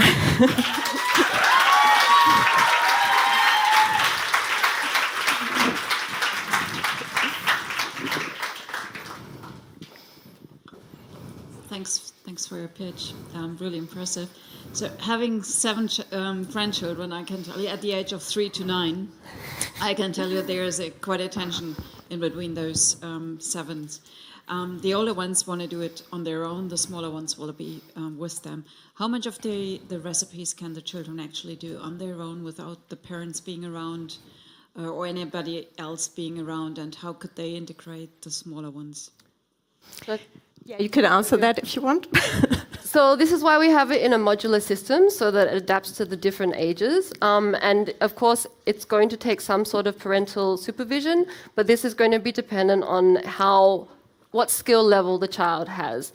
So we would expect that maybe at 6 they need a little bit more parental supervision, and at older they will need less. But what we've done with our system is that we make all the information that the parents need really front and center. So they choose the way that our filtering system and our search system is designed is that the parents and kids choose the recipe together. There's going to be shortcuts and visual information so that the kids and parents can see, okay, maybe at step 7 I need to be around to see the cutting, or step 9 I need to help with heat. And it does take a little bit of the parents to decide at what stage it's going to be. But the idea is that we create a system that the child can lead, and then the parent steps in and helps as it's needed. Yeah, and in our last prototype testing, we had different age groups, and of course, every age group is handling it differently. Yes, we need testing subjects, so please. Yeah. If your kids are in, or grandchildren are in this age range. 9-year-old sounds perfect. Yeah, thanks a lot for presentation. I also wanted to learn more about your approach to targeting and acquiring the clients, because as you mentioned, the target group is actually parents, because they will be paying the subscription, but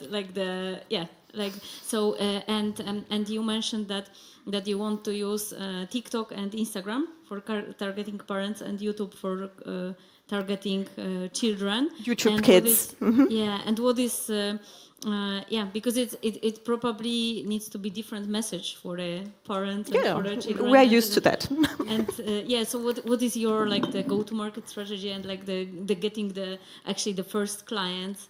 Yeah, this is a really good question, and this is something that we tackle regularly with Nickelodeon and Disney because it's the same conversation.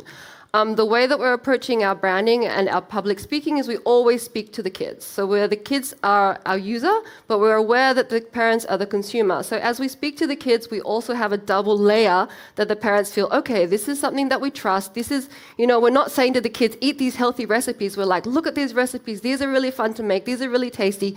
But the parents are going to see, oh, but these are all natural ingredients. This seems like something that I can trust, and this is something that's going to be good for my kids. The way that we're splitting it between the social media content that's for YouTube Kids, this is going directly to the kids. And at the moment, we're testing 2 types of videos on there. One is the teaser content that we mentioned, but we're also testing, since we don't have a subscription model at the moment, the long-form recipes without music, very simple, that the kids already can kind of test it and see how it works. And then when it comes to TikTok and Instagram, we basically take the same footage, but we condense it. We make it really short. We make it a little less overt with the child graphics, but it's something that we hope that the parents will also show their kids. So it always has to be this kind of double messaging where it's friendly to both of them. Okay, time's up? Okay. Time's up, okay. Talk to you later. Bye.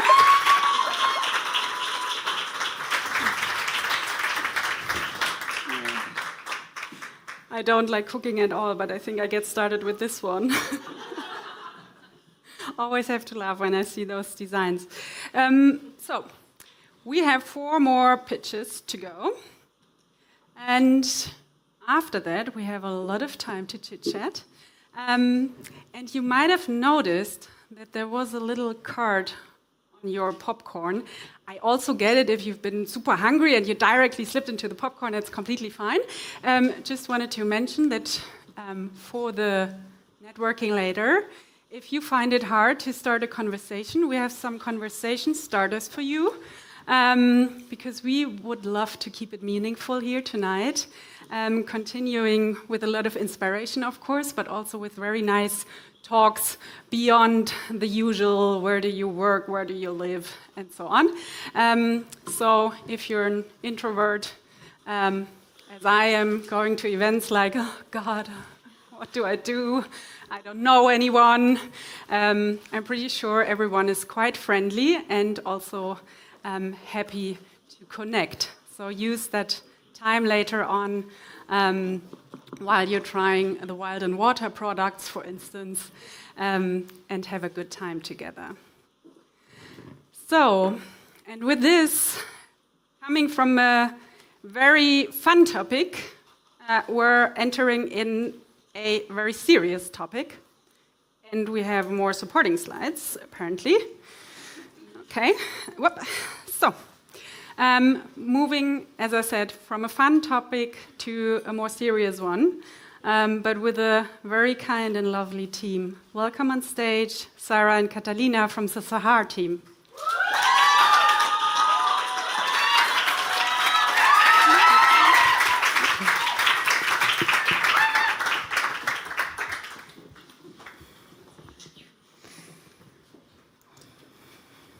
Okay, so take a moment and look around this room.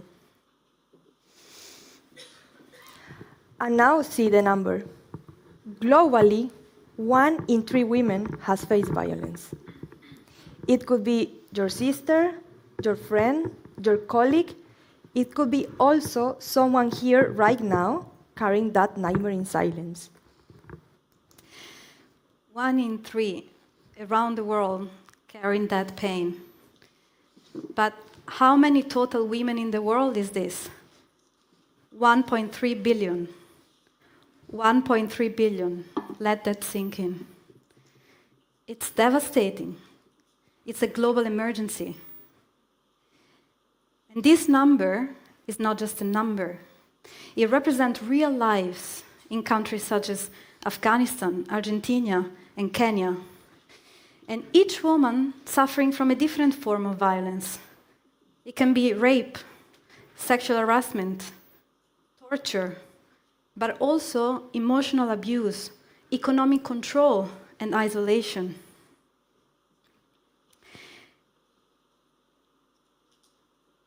Tragically, some of those women don't make it to tell the story. Right here at home in Germany and across the European Union, too many women are killed simply because they're women. This is a heartbreaking number. But what happens to the women that survive? What happens to the survivors? Well, no matter where they live, they often feel the same. They feel afraid, ashamed, they are traumatized, and also they used to blame themselves. And when they have the power to speak up and go, for example, to the police, they face with broken legal systems and authorities who really don't care. As a consequence, only 1% of women are reporting the cases, while 99% of the cases, the perpetrators walk free. We cannot accept this reality. So, if you also think that this must change, please raise your hand. And that is why we created a Gender Justice Accelerator. It's the first global and cross-border program that empowers women, gender diverse, and underrepresented local leaders to change laws and policy and transform local justice systems. We go beyond legal help. Through the accelerator, through the 1-year time, through mentorship, policy work, grassroots leadership, and a financial scholarship of 3,000 euros, our fellows don't just learn, they become the change maker of their communities, and they really transform laws and policy. So now, let me introduce you to Hagin. Hagin is our Gender Justice Accelerator Fellow. He is from rural Kenya. And as you can see, I have worked directly with him and witnessed how daily survivors came to him with heartbreaking stories. Before our program, Hagin didn't have the tools, the knowledge, even the resources. But right now, with our support, Hagin gained the legal tools, and he is right now building a safe space in rural Kenya, supporting survivors accessing to justice. So Hagin is the proof that justice starts in communities with champions like him. And these are the other participants of our accelerator program. They are local leaders of their own community in Argentina, Kenya, and Afghanistan, the 3 countries that we presented to you at the beginning. And we're really proud to be working alongside with them while they fight for justice.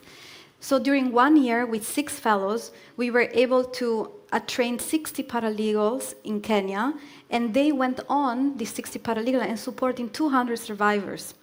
Then we were able to offering safety funding to 14 women in danger in Afghanistan who were able to escape. And then also in Argentina, we were able to change 2 court outcomes in the local legal systems. So now imagine what we could do if we scale this. Last year, we got around 600 applications for our accelerator program, but we are only able to support 6 for now. Why? Because our goal is to have 300,000 euros. And with that money, we are going to scale from 6 to 20 fellows. We are going to support more than 1,000 survivors. We are going to train more than 100 justice actors. And in the end, we are going to turn our accelerator into a self-sufficient program. Let's be clear, this is not charity, it's an investment in justice. And bringing this to life, I'm Sara Bergamaschi, originally from Italy, and this is Catalina Dominguez, originally from Colombia. We have years of experience in government, the UN, GIZ, and these are some of our founders and partners. And so right now, I'd really like to ask you, take out your phone and support us. You can scan the QR code or follow the PayPal link. And join us. Join us in scaling this impact, because we're not just building a program, we're building a movement of justice champions. Thank you very much, Berlin. Vielen Dank. Thank you.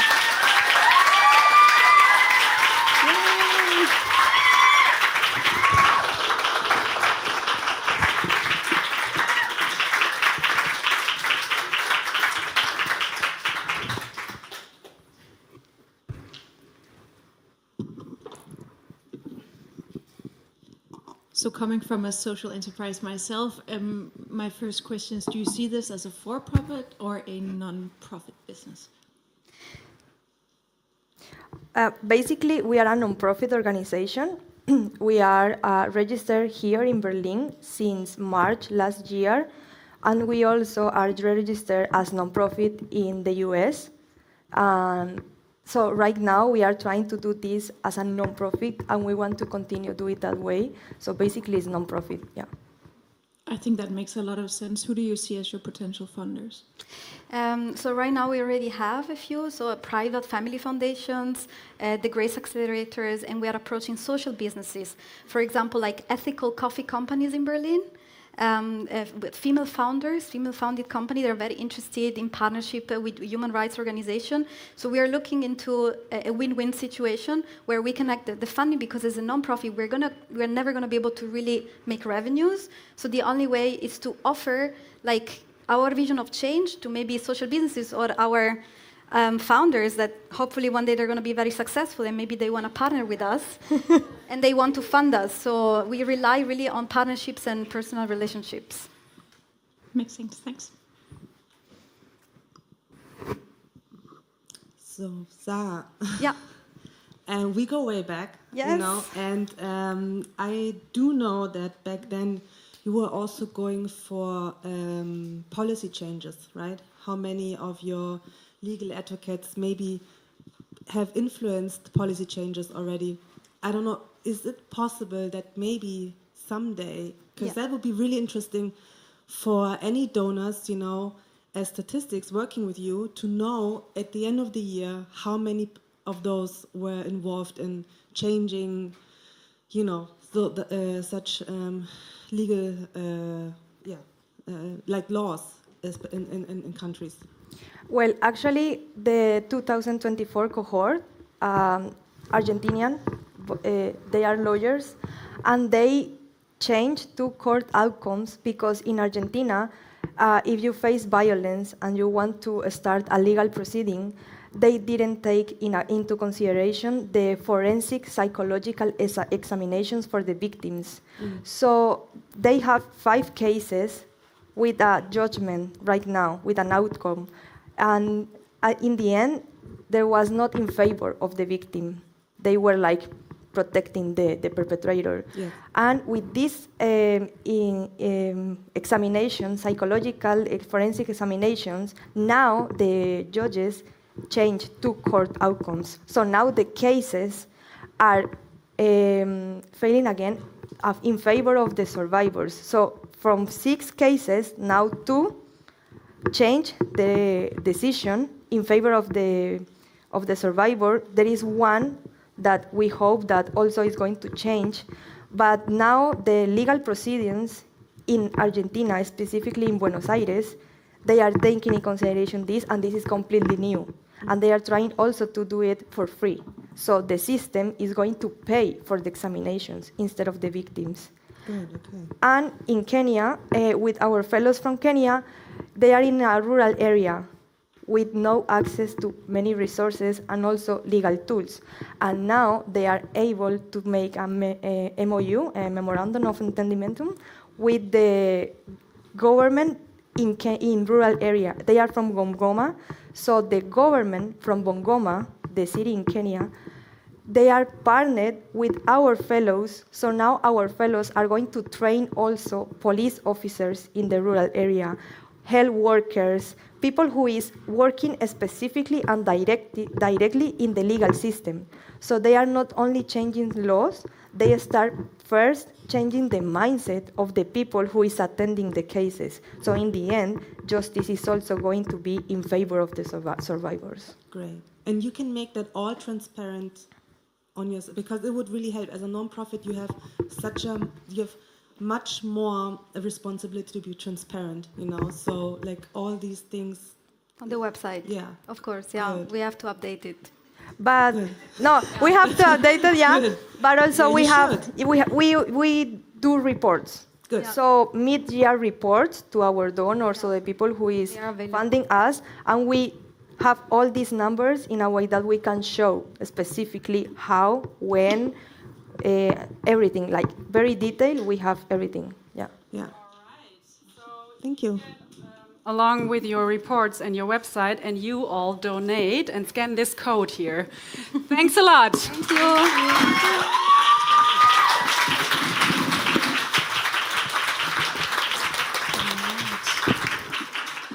you. Next founder in line, please join me on stage. Clara with Figo Social. Give her a warm applause, please. Have fun. Thank you.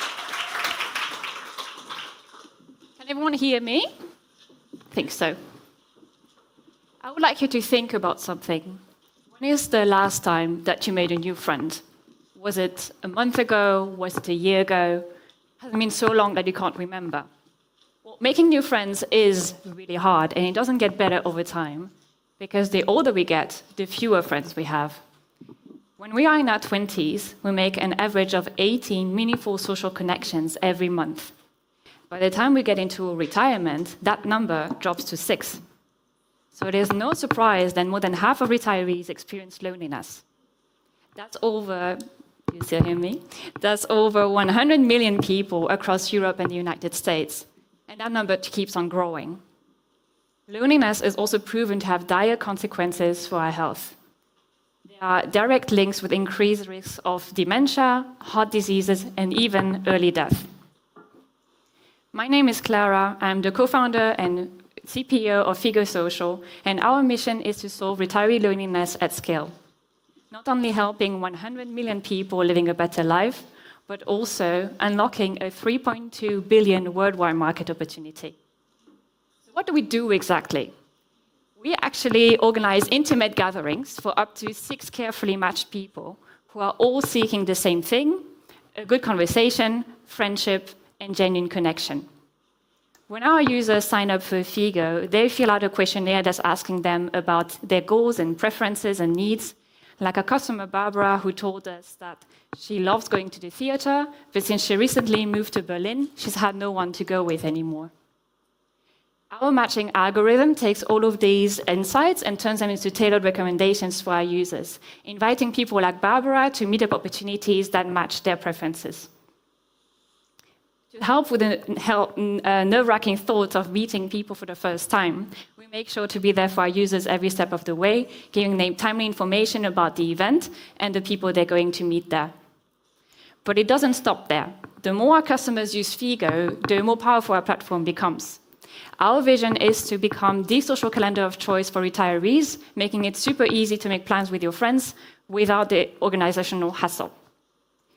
It's been 6 weeks since launching in Berlin, and we have over 600 signups of retirees eager to meet new people. We converted over 100 of them to paid customers, and to this day, we have already 20 people who signed up even a second or a third time. So now that a lot of the proof points have been validated, the question is, how far and how fast can we really scale this? It's probably a good time to introduce our team. Fast-growing consumer marketplaces are my co-founder Yannick's expertise, having worked both at Groupon and Foodpanda until their exits. As for myself, I oversaw the development of 3 software solutions for lab automation, giving me the deep expertise needed to bring our technical vision to life. We were working for years at Lab Forward together as a strong team before founding Figo together. We're also supported by a great team of pre-seed investors, VCs, as well as successful business angels. Our business model is simple. We target potential users online via Facebook and Google. Then we invite them to meetups happening near them via email and WhatsApp. They pay us a reservation fee upfront to book their seat at the table, and we make a reservation under Figo's name at the restaurant. All of these parts scale well. We currently have a CAC of 13 euros, which we expect will go down over time. Our online marketing campaigns are highly repeatable, both in German and non-German cities. We already started to use AI tools to streamline our communication, and all of our payments are happening online via Stripe checkout. Finally, the restaurant booking will eventually happen to be integrated with existing online reservation systems. We will grow to 105 million in annual revenue by year 5 and expect to be profitable by year 3. We will do so by perfecting our model in major German cities before expanding to key European markets and the United States. Organizing meetups is not a new concept. However, the current options completely disregard this demographic. And the few who do not only rely on users organizing the meetups themselves, which makes the offering super inconsistent and scattered. Finally, I do have some disappointing news for you today. I did not only come here to make new friends. I am, however, looking for investors. We are raising a 1 million seed round later this year. If you're interested in being part of that round, please confirm me later this evening. With your investment, we can make sure that no retiree ever has to feel alone again. Thank you.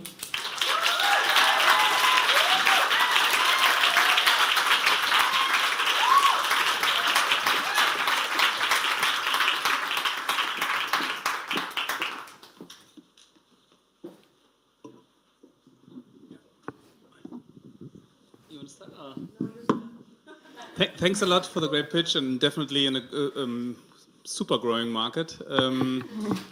Looking at that picture, it's mostly from the 60-plus group, people that have money, I guess. So from the social ecosystem, it's more the upper one. But I guess of the growing number of people getting older, there's a high number of people that are especially getting older, that don't have so much money and maybe tech expertise and so on. Do you also want to tackle that group, and how would you do it? Well, we do need to make money. So currently we are charging a fee to take part in the meetups. So it's true that we are focusing on retired people who have some extra money to spend on this. However, we made our price point quite low at €7.50, and this has been very well accepted so far within our leads. There's kind of 2 schools on this. It's either, what do you mean, I'm a retired person, I should get everything for free? Or the people who say that it's not a problem, €7.50 is not a lot of money. In the long term, as we scale, I think we can think of options to make it accessible to people who cannot pay, like referral programs and stuff like that. But that's not the first goal right now.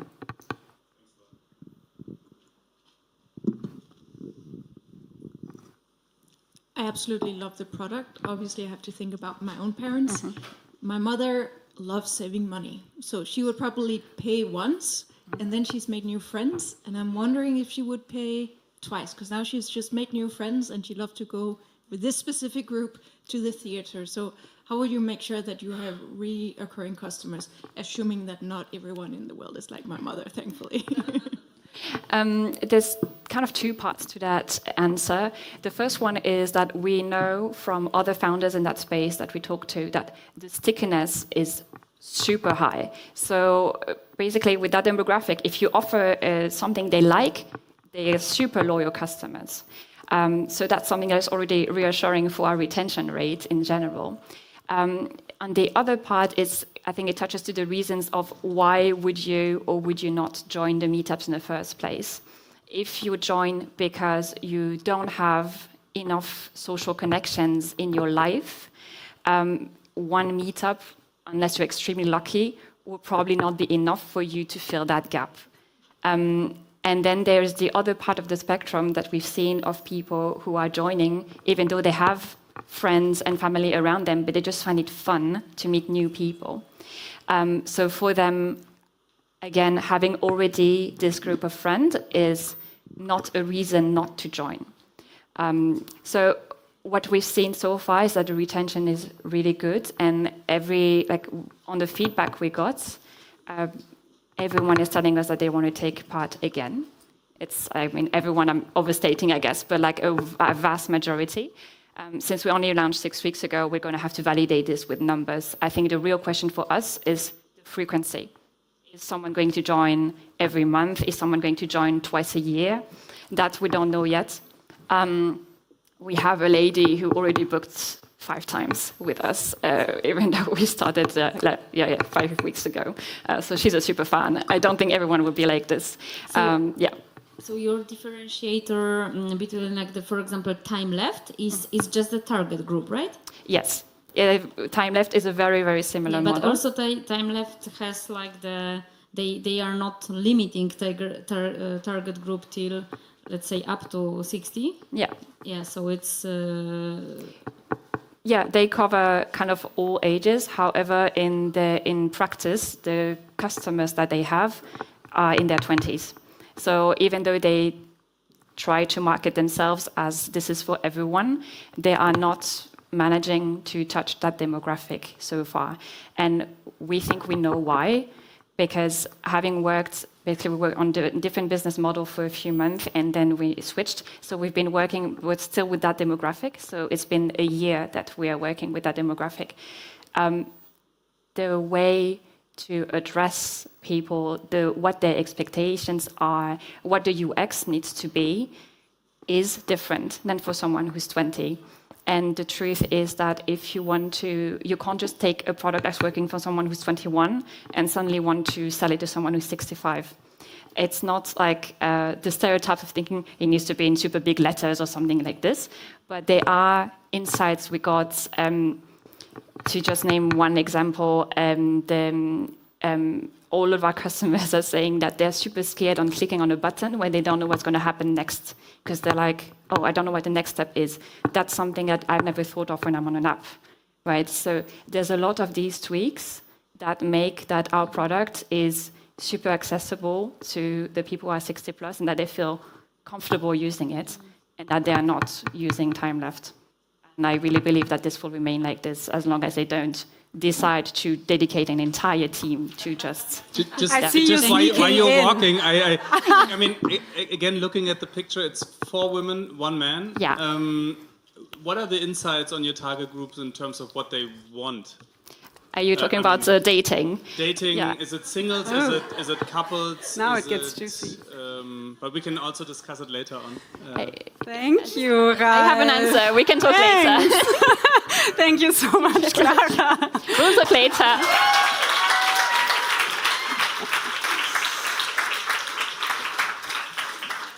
Wonderful. I see there is a lot of potential here. In the meantime, I would like to ask our next dear founder, Bahila, on stage, presenting Gicharu to us.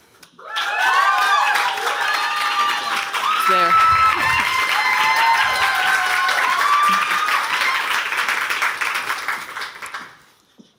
This is a croissant that I used to buy on my way to university back in Syria for 10 Syrian pounds. Today, the same croissant costs at least 13,000 Syrian pounds. Inflation has eaten away people's savings like it did to my family. But let's not look too far. In Germany, inflation hit 8% in 2022. Even if you put your money in a bank account with the best interest out there, you'll still be losing money. That means if you had 1,000 euros in 2015, it would be equal to 658 euros by 2030. That's minus 34%. Now, this is a common problem.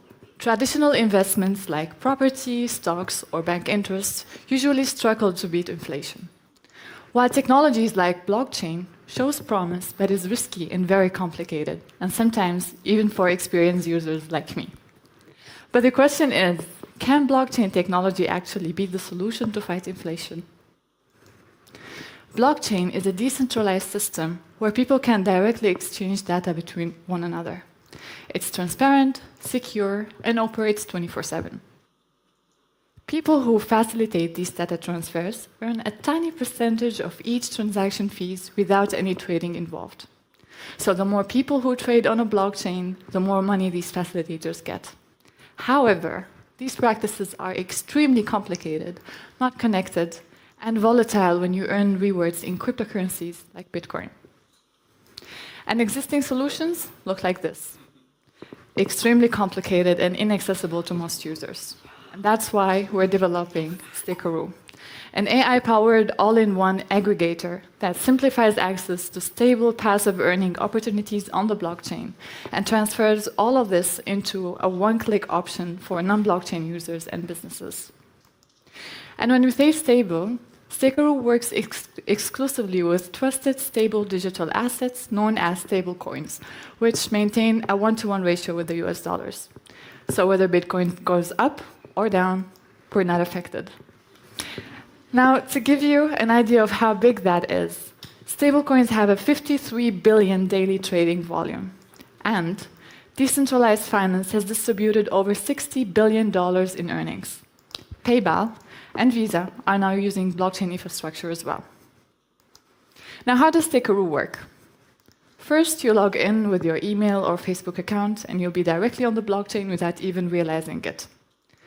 Then you can use the calculator to estimate your daily, monthly, or yearly returns, add money with any payment method, and then you can monitor your earnings in your portfolio and track your money directly on the blockchain. But how does Gicharu actually work? Gicharu's AI scans everything in a blockchain from head to toe, then allocates the funds in the best selected pools. And when it comes to the market size, it's as big as $297 billion, which makes our market potential share around 900 million. Gicharu runs on a freemium SaaS model with a percentage-based fee on profit depending on the plan. And with a 4% conversion rate, we're estimating a $3.8 million in revenue at 500K users. And so, we're targeting crypto newcomers, stocks investors, and investors who are looking to diversify their portfolio through influencer campaigns and decentralized finance strategic partnerships, which will be the foundation for next step, offering the algorithm to businesses to optimize their reserves. We currently have more than 600 waitlist signups, 2 LOI signed, and active discussions with big influencers and strategic partners, and we're focusing on developing the MVP, which will be ready for testing soon. And we're close to finalizing our Q1 goals, where we are focusing on MVP development and fundraising preparations. The team brings together a world-class hacker and early Bitcoin speaker, an ex-SAP AI engineer, a DeFi expert, and more than 6 years experience with big blockchain ecosystems like Ethereum and Polkadot. Kind of shows what happens when you bring nerds together.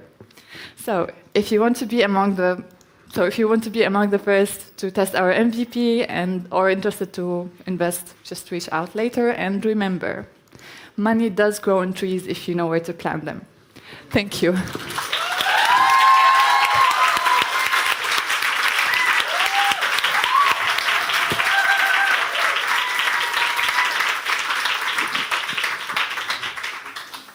Thank you for our presentation. Are you in a regulated business? Do you need any authorizations? So it's to both sides. So first, we don't keep funds in our business. The funds are directly on the blockchain, which adds another layer of security. And also, we don't need a licensing for that. That means if we went bankrupt, the money is still there. It's something that other competitors don't do. And the second side, of course, we need, because we work in the space. We're in Germany as well. But, for example, USDC, which is one of the major stablecoins we're working with, is the first stablecoin that is regulated in Europe. So we're fine.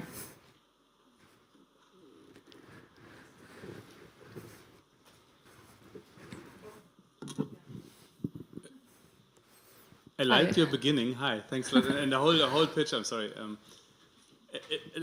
Is there anything where you're coming back to inflation? Or is it a go-to-market? Or was it just to show how to go against it? It's just a way of diversifying money, because if you keep them now in the banks, it will lose its value. So you need to find another way to invest your money in. And I believe that this is one of the strategies that can actually increase your money value even more than inflation or even more than other investments. So Syria and other markets are not the main markets you go to. It's just how I got into blockchain. Okay. And second question, I didn't quite get the USP, to be honest. So how are you different to others that are in the market? Maybe not even trading Bitcoin or on the blockchain, but how are you seeing yourself? So first, this is a very specific niche where all solutions are directed into the existing users, and even the highest friendly user solution is very complicated to other people. So we're kind of taking all of this out and bringing machine learning into the play. Yes. Yes. This through machine learning algorithms. As I previously mentioned, there are, but they don't use machine learning, and also they only target people who are already existent. And also, to be honest, all existing solutions are fragmented into different blockchains. So if you need to participate in this kind of stuff, you need to spend hours, even as a regular user, finding which blockchain and then which protocol, and then which application, and then try to navigate all of this, which will take hours. Yes, definitely. Yeah. And this is what we're trying to do, to be honest, destigmatizing the blockchain space, because it's from this mentality of get rich quickly and invest quickly, you know. And we're here to put everything transparent. You can actually, there's a click on the application also to track everything directly on. You would see your funds, how they move on the blockchain. With one click you can be out, one click you're in, using this transparency of blockchain that usually projects don't. Yeah. But the account is in euro or in US dollar, or do you see all the cryptocurrencies behind that? No, you don't. We use only three.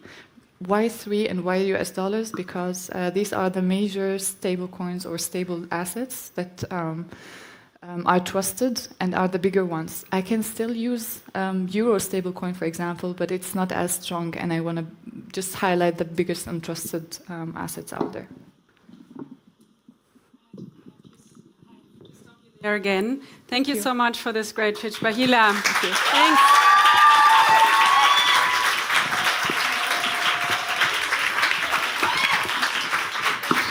So, I know I do want to grow a tree now, very soon, many of them. Last but not least, we are at our final pitch now. So, one more time for you, all you have for our team from Sun Matters, Stella and Carla. Please join me on stage.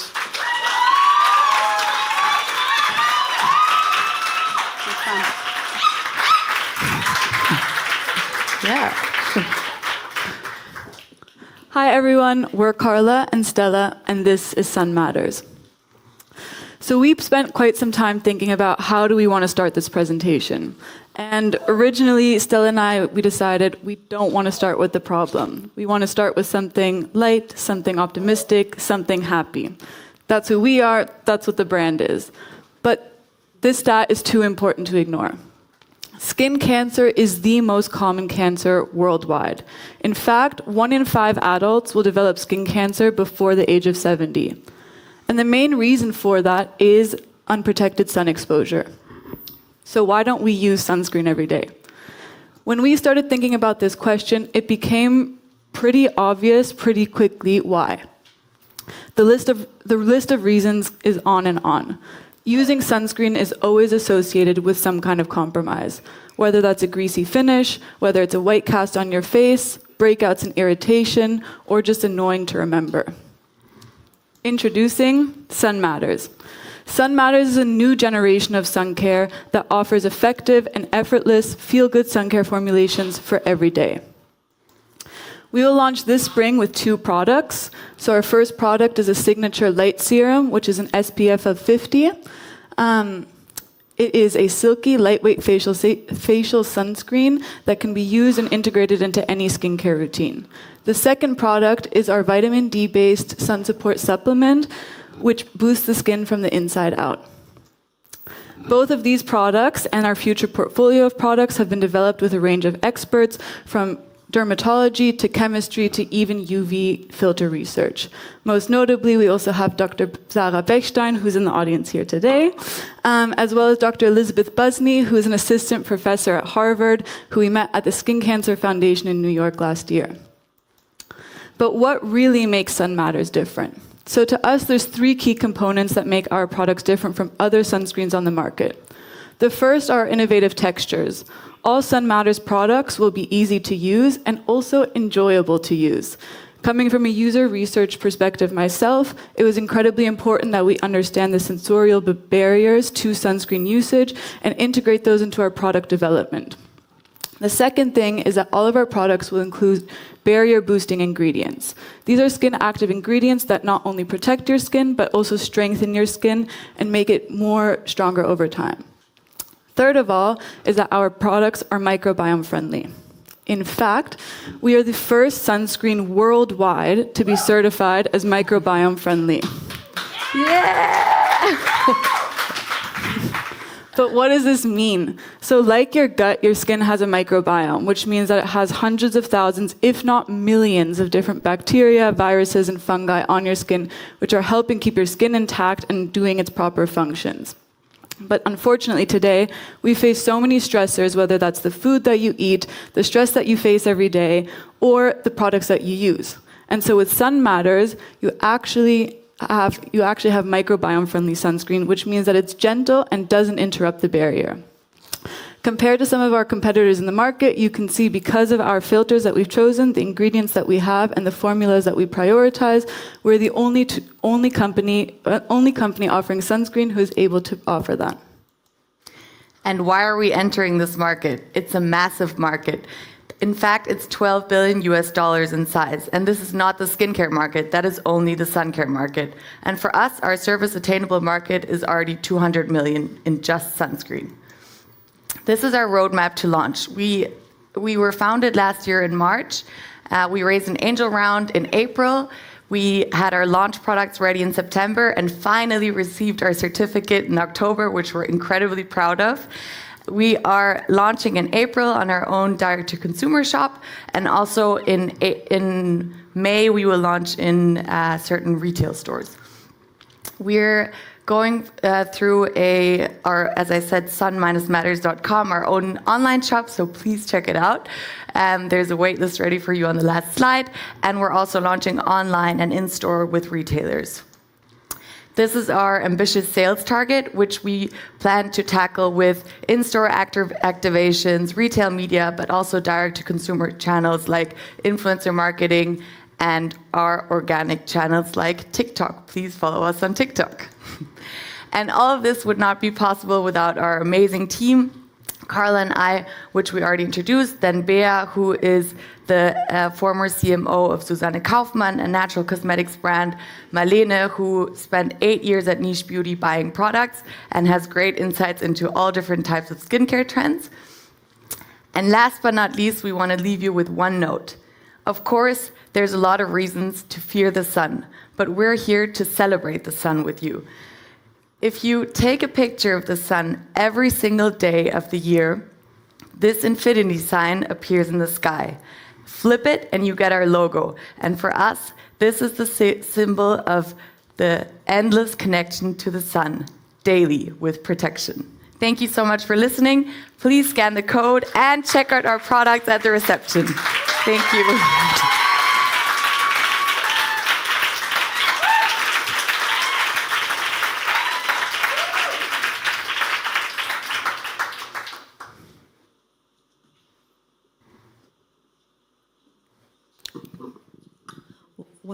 No questions, okay? First of all, great presentation. I think you have a very impressive team and also mentors behind you. So this, I mean, I already know why it stands out and why it's different. I don't have to ask, okay, sunscreen space is crowded. What makes it different? Obviously, we know now. But this is so. First, you will start with the German market, right? Because the brand really screams US to me. Yeah, we want to go to the US, of course. Okay. But we will start in DACH. We know the DACH market the best. We have our connections here. But we will expand Europe-wide already next year. And then we have formulations that are for the European market now. Because actually, and we can talk about this later, the European filters are way better than the US filters. Yeah. And we want to go to the US with a different filter system then, but obviously the same brand. But do you feel, because I'm very much into skincare, and I know how it really can mess up, like not only what you eat, but also what you put on your skin with your hormones, and especially as females, it's a huge topic of discussion. Do you feel like you have to still make a lot of educational content around this? Absolutely, yeah. And it will probably cost a lot, right? So my next question would be... Go for it.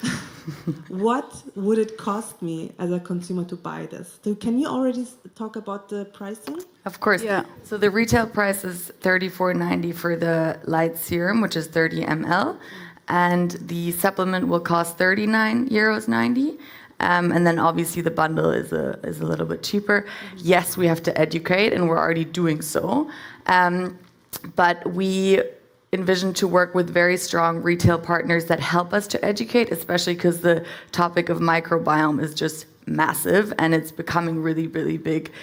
It is already really big in the States, and it's just the beginning of a huge educational shift in Europe. Yeah. So the market dynamic is really helping us here. I think also we've invested a lot in social media, and so when we think about our target audience, our early adopters are what we call like skintellectuals, so people who are really informed about skincare and sun care specifically, and we're hoping that they are advocates for the brand and also advocates in terms of education. So sunscreen is trending on TikTok always, right? And so we're hoping that they also give us that extra educational push.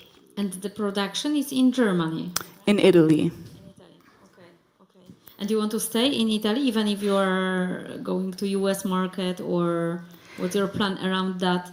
For now, we're really happy with the production there, especially because they were able to develop this very specific formulation for us that is microbiome friendly and still has amazing textures. And so for now, we definitely want to stay with them. If we expand to the States, it's a little bit of time until then. I could imagine working with a lab there too.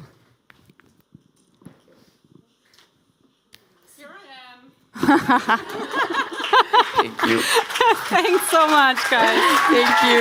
Thank you.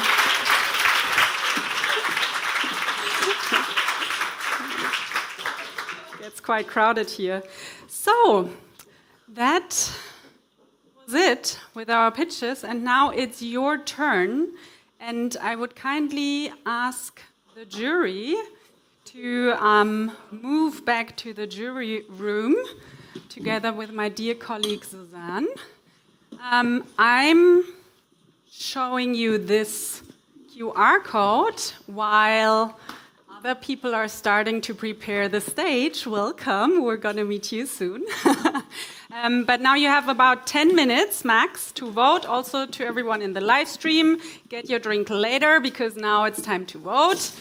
By the way, you can also do that on Sunday if you live in Germany. But now vote for our pitches here for our great founders who did an amazing job cheering each other up. Thanks a lot. That was awesome. Really loved that. And as you can see, we have prepared for you a little surprise so that you can also indulge now that you did a lot of heavy work following all the pitches, listening to all those business models, and so on and so forth. So we believe you also need some time to unwind and get into the groove for the networking later on. So while we're still setting up, I would like to ask someone else on stage. Roxana, please join me and grab a microphone here on the table, because you have quickly kind of met Anne from Redi School, who is part of our jury. I also invite everyone to grab a seat if you want to join us here, because I see some more people standing.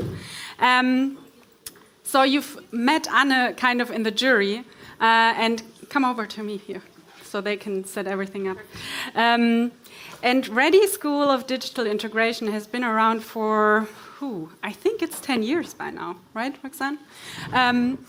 And they are very close to our heart, and they also have a very special program for women who want to learn tech skills. So we thought it's worthwhile to check this out today. And I'm very happy that you joined us today, Roxanne, and you will tell us a little bit more about this program and what you're doing. Thanks for joining us. You have the presenter here, and the stage is yours. Thank you very much.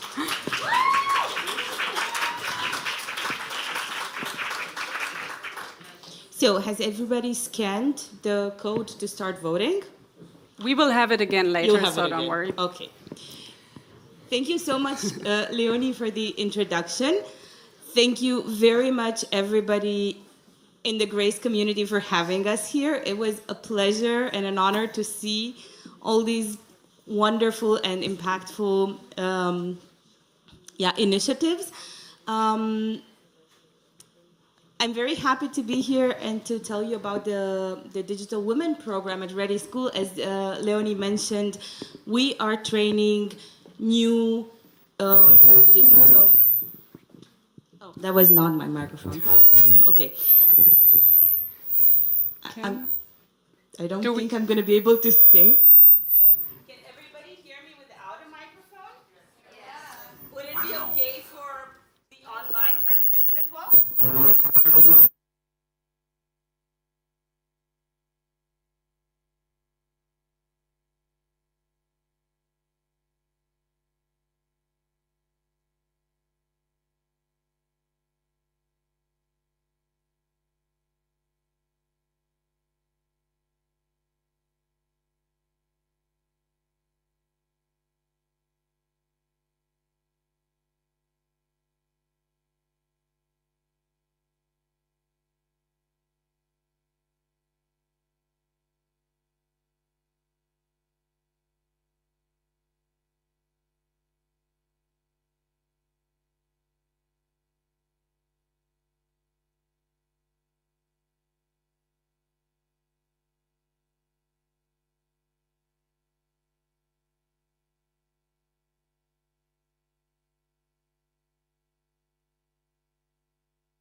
Okay, amazing. I hope it was okay until now as well, but this is the great thing that happens within our community. This feeling of belonging in tech and being able to go on. What is special about our program within this tech school is the fact that we are focused on a gender-sensitive approach, that based on our learners' needs, we have created classes that also cater to our students' responsibilities. That's why the classes take care on Saturdays in the morning.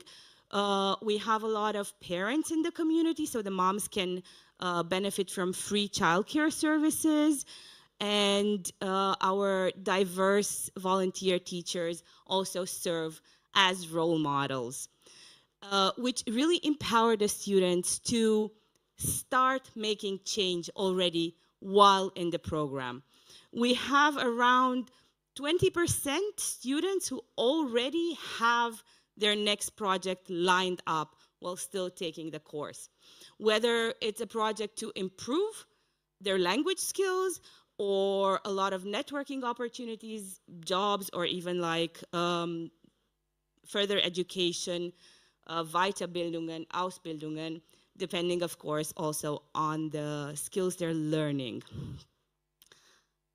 The way that people also improve their language skills is very, very meaningful because, as I was saying, it creates a sense of community, a sense of self-worth, and, of course, gives them access to not only more education and more information, but also being an inspiration to their families. And we all know that when women are empowered, they will empower a lot more women in turn.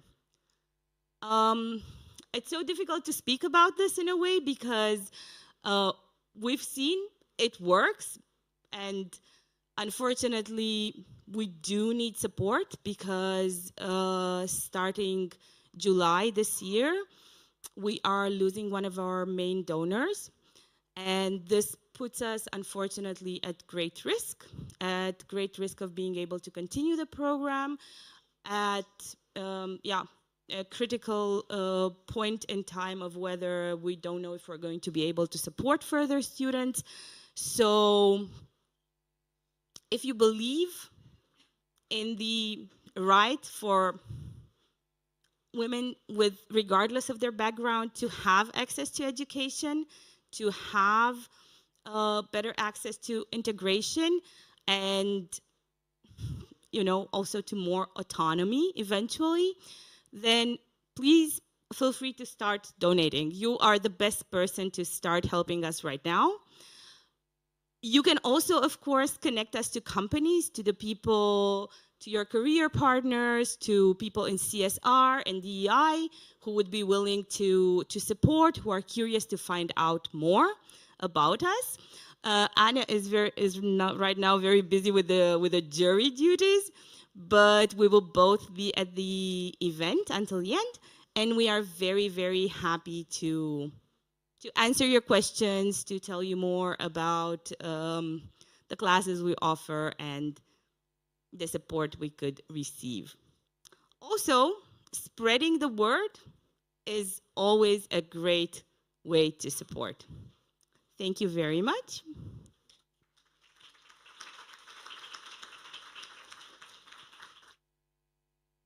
So much for joining today. I hope I don't have a double vibe here, but you can take that with you. Thank you so much, and see you later. And if you have any further questions or you just want to have a nice conversation, please go and approach Roxanne. Thank you. And I think, thanks. Great.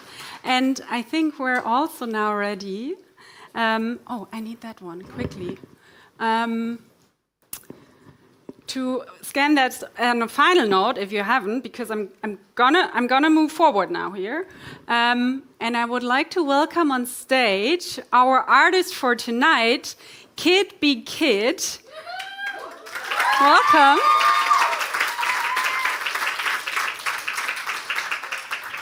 We haven't met each other before, but she was recommended highly by our dear colleague, Anna. And I learned that you are one of the great neo-soul artists of today. I hope I learned that correctly. Thank you so much for this kind of introduction. I wouldn't say it that way. That's why other people say it, right? But I'm happy to explain what I'm doing. Thanks so much for the introduction.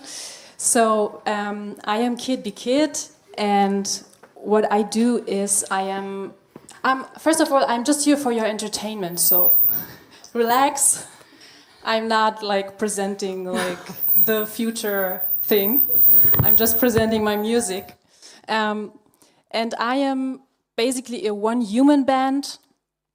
And while I explain to you a little bit how I do that, me and the technician also have to set up a little bit the sound.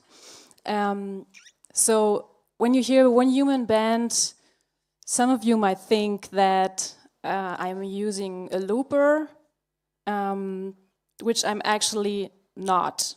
So for those of you who don't know, a looper is a pedal where you can record stuff and then you can overdub and make a band out of that. I am a band consisting of one person, not using anything else than my mouth, my voice, and the keys. And I imagine myself as if I am a drummer, a singer, and a keyboarder. So how am I doing that? For the drums, I'm using my mouth and I'm beatboxing. So now we check if the sound works. For the bass drum, the thing that you play, the big drum that you play with your feet usually, I'm doing it with my mouth, and that sounded already quite good. Thank you, Roman, on the sound. And for the snare, it's the drum in the middle. I'm using several sounds produced with my tongue and also my lips, like for example.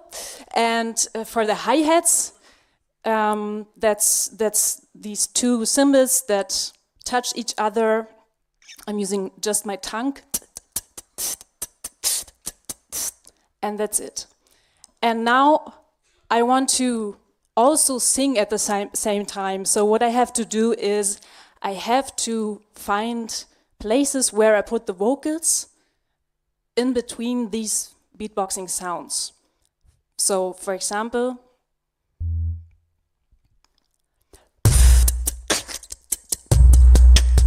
buy good bread, eat bad, essence of God. If anything, I'm good, rest, listeners. So maybe Roman, maybe you can put down the long bass drum a little bit. It's a bit too heavy, I think, compared to the rest. Now it's gone. Something in the middle would be amazing.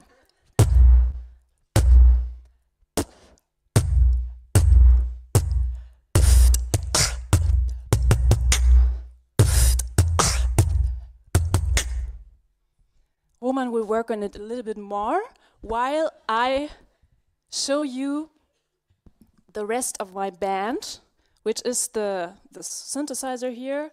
So I'm obviously just playing it, also for bass sounds, also for sometimes melodies and chords. I have this keyboard split. So sometimes I can play different sounds on the left side than on the right side. So that's the whole setup. Just the keyboard, the lips, the tongue, and the vocals. And I also have a pedal here downstairs that's just used for changing the sound like this. Just a filter. And also a pedal to hold the sound. And that's it. So now let's try to do something together. It would be amazing if you could do something like this. Hey, hey, As loud as you can. Hey, hey.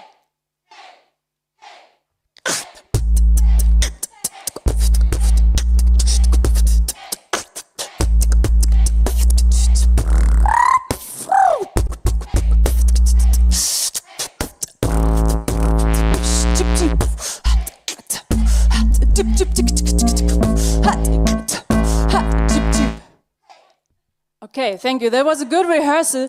You are great. Continue like that. Before I play the whole song, Roman, can you please just give me a bit more vocals on the monitor, just for me? Hey, hey, hey, hey, hey, check, check. Okay, that's enough. Hey, whoa. Can you guys hear everything? Perfect. Then let's do it once again. Hey, hey, hey, hey.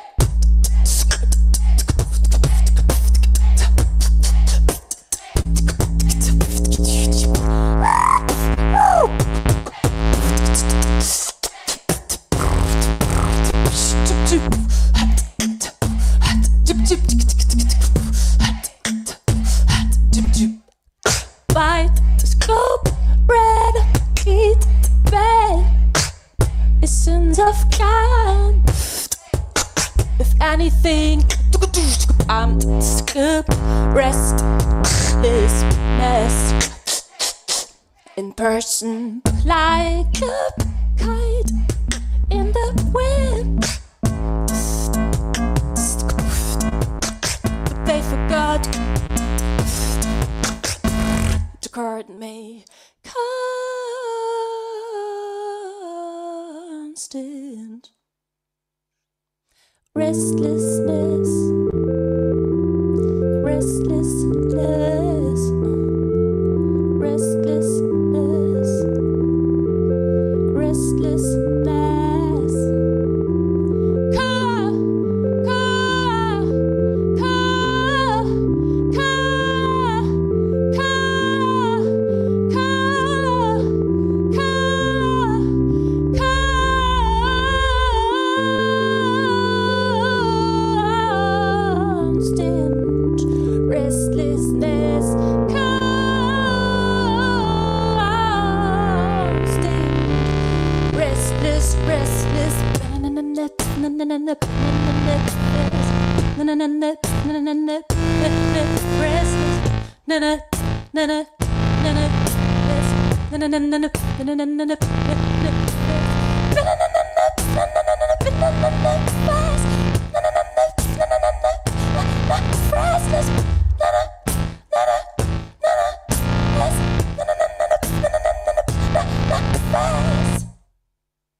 Wir sind ja in Berlin, ne? Seid ihr bereit für den Clubpart?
also clap, it's louder. I cannot. Yeah.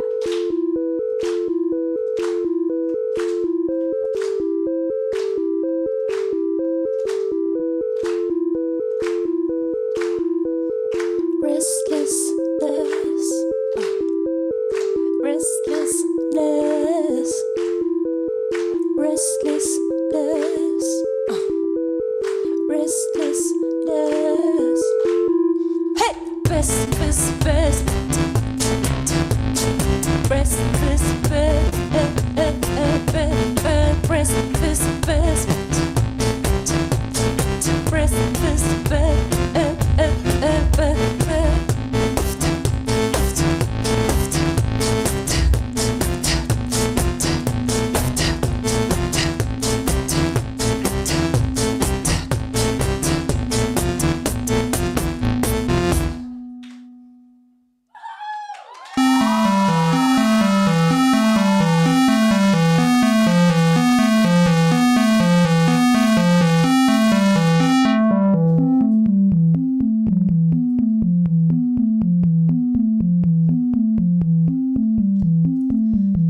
one last task for you.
Missing. Can't calm down. Fantasy can duck out of magic belongings for the unknown.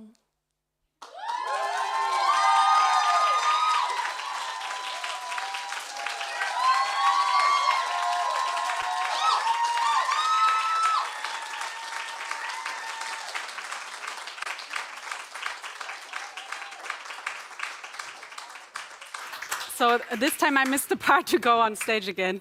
Thank you so much. That was awesome. For a moment I thought something would land on us because those pipes or something just crashed down. Thank you so much. It was amazing. Thanks for inspiring us with your music and your voice. And basically, well, yeah, 4 voices or parts at the same time. I think that is very, very special.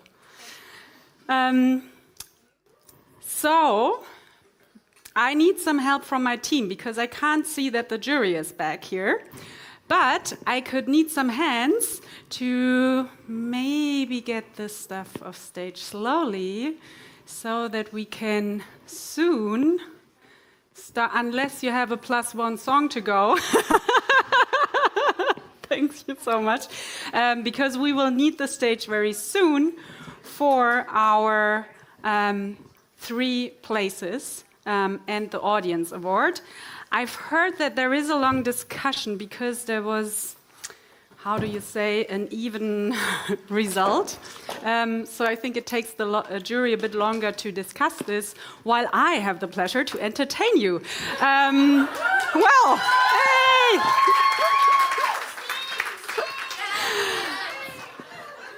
You don't want that, yeah? Trust me when I say that. Only my shower gets that special service singing to them. So not tonight. I might practice though for next time. That actually sounds fun, so whoever can help me with this, maybe one day I even become a singer. I don't even play an instrument. So, to move on, I might enlighten you with some more information on how this evening is gonna go once we did the award ceremony. So the jury is gonna come back with a result, hopefully. Otherwise, I'm gonna get very sweaty here. And then afterwards, you will be guided downstairs, basically the cafe you entered. You might remember that. That was about just 2 hours, maybe 3 ago. So where you entered, we have food for you. We have drinks for you. We have lovely people for you to have nice conversations. And we hope you all stay and spend the evening with us. And you also hopefully enjoyed your popcorn not too much, so there is a little room left for some more food. Otherwise, I'm pretty sure there's also more popcorn because we carried quite a lot of boxes upstairs today. While I'm up here, and also some of you didn't know Grace, and you might not know the program very well. You see here the Grace Berlin Accelerator. This is a program we started 2 years ago. The great founders you saw today have been with us for only 6 months, which is quite a amount of time. But a very lovely time, a very exciting time. We've seen you grow. We've seen you at your best, probably at your worst.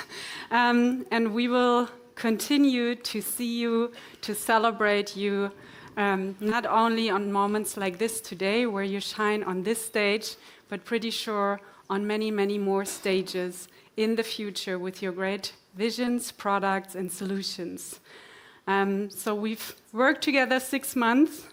We're going to let them go at the end of this month. But I always used to tell them when they joined the program that once you're at Grace, you'll never leave Grace. So, and we mean that by heart, because we want to support. There are plenty of people here who also probably support you every step or some steps of your journey.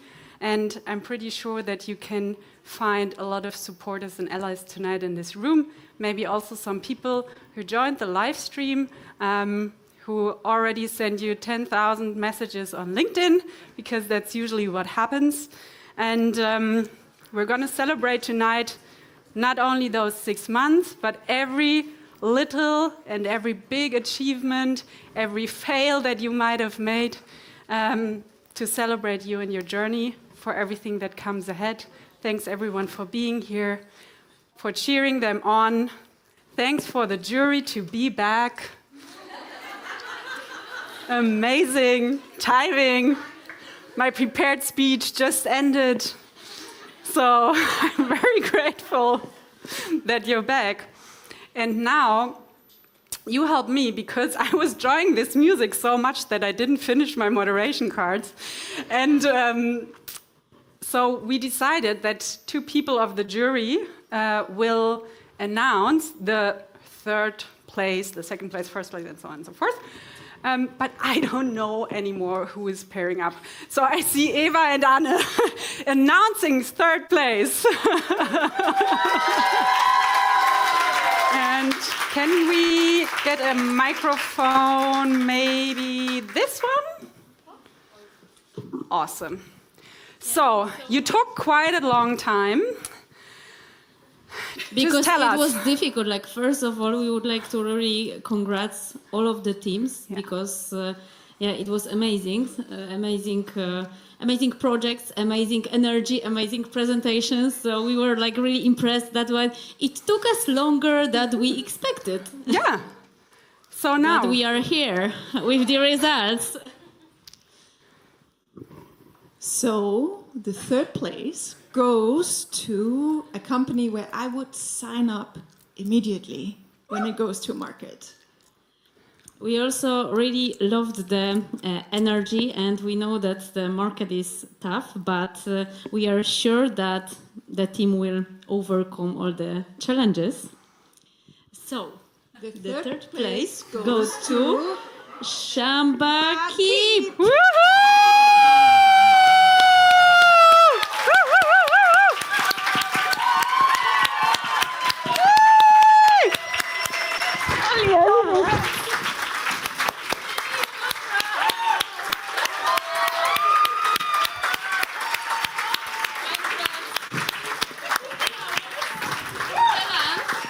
Flowers for the land. That's amazing. Congrats for the win. Apart from flowers and this very nice certificate, you will stick with us for some more coaching and founder session. Congrats. Oh, yes.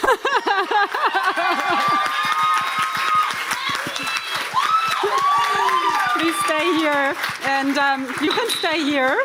And we continue with the second place. I see Ralph and Jutta lining up there. Wonderful. So I'm exploding. Yeah, so continue. Yeah, we will continue. So, yeah, thanks a lot for all the great pitches, actually. And as said before, it was a long discussion, I would say. There were many teams and many pitches we discussed, and it was very hard for us to choose it. So I think without further ado, the second place goes to a company where we see there's a lot of impact to be made, and hopefully the technology brings this movement to the next level. So the second place for us is Avaly.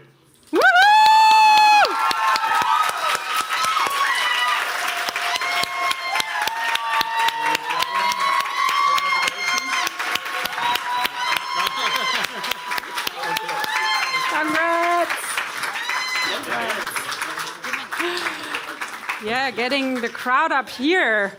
And also you can stick with us, gaining even more sessions. I have a special edition for the Avaly team. You were not only the only one who were mentioning trade shows, but you did. And I'm organizing a trade show for B2B tech solutions. And the special that I just decided that you will get it is a free of charge demo pod at Gitex Europe. So mark your calendar, May 21st, 23rd. Thank you so much, Jutta, Gitex Europe. That's gonna be a lot of fun for you, so get ready. It's just in May, don't worry. Yeah. Thank you so much, awesome. All right, so there's still more to come. We still have a winner and an audience award. So for the winner, we have Sabrina and Isabel lined up. Please join us.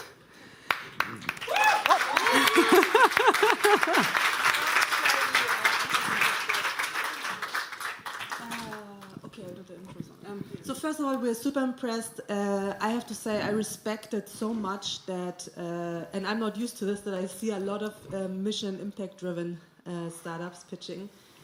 And that must be quite, I can imagine that can be quite the challenge not to go for the easy money grab. So really, kudos, I respect it a lot. We all do. And for the winner... Yeah, and I have to think of something, not to say the winner immediately. I am an impact investor for a long time, and there is one topic which is not really easy for us. So we look a lot of energy, at mobility, at land, at many things. But there is one topic that I really love, and that is quite complicated, and this is water. So the winner is Wild and Water.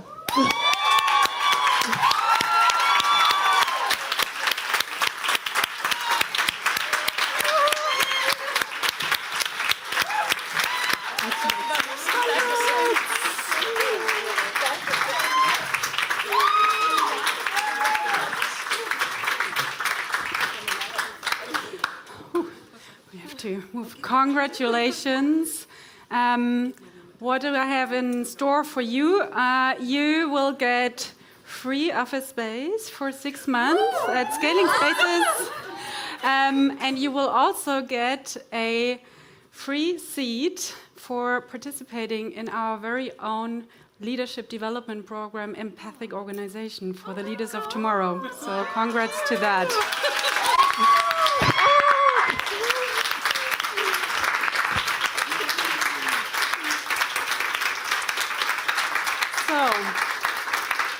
and there is one more important prize to go, and my dear teammate Susanne needs a microphone on one hand and move on with the audience.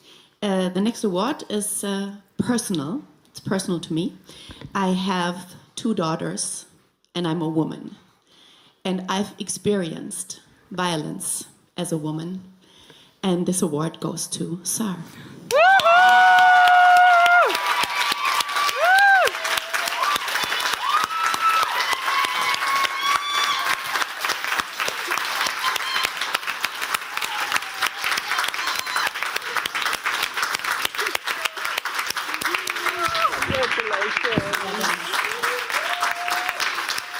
Congratulations. Congratulations to you all, and to you I would like to ask you on stage again, show your beautiful faces, your impactful businesses. Please come and join us, everyone who pitched today. And give them a last applause, very loud and clear.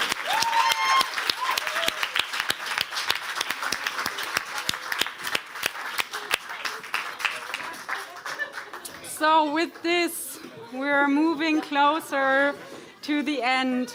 We just wanted to make sure to thank everyone who helped us here, the Cambridge Innovation Center for hosting us, Scaling Spaces who hosted us for the past month in their beautiful office space that we love and where we work a lot together. We are funded by the State of Berlin and by the European Union as a very special project that is focusing on women. And thanks, Dominic, for this. We are Ignore Gravity, we are also Grace, and we are always graceful for everything. With this, we say goodbye to the live stream. We say see you soon to everyone in the room. You can get drinks now, you can get food now.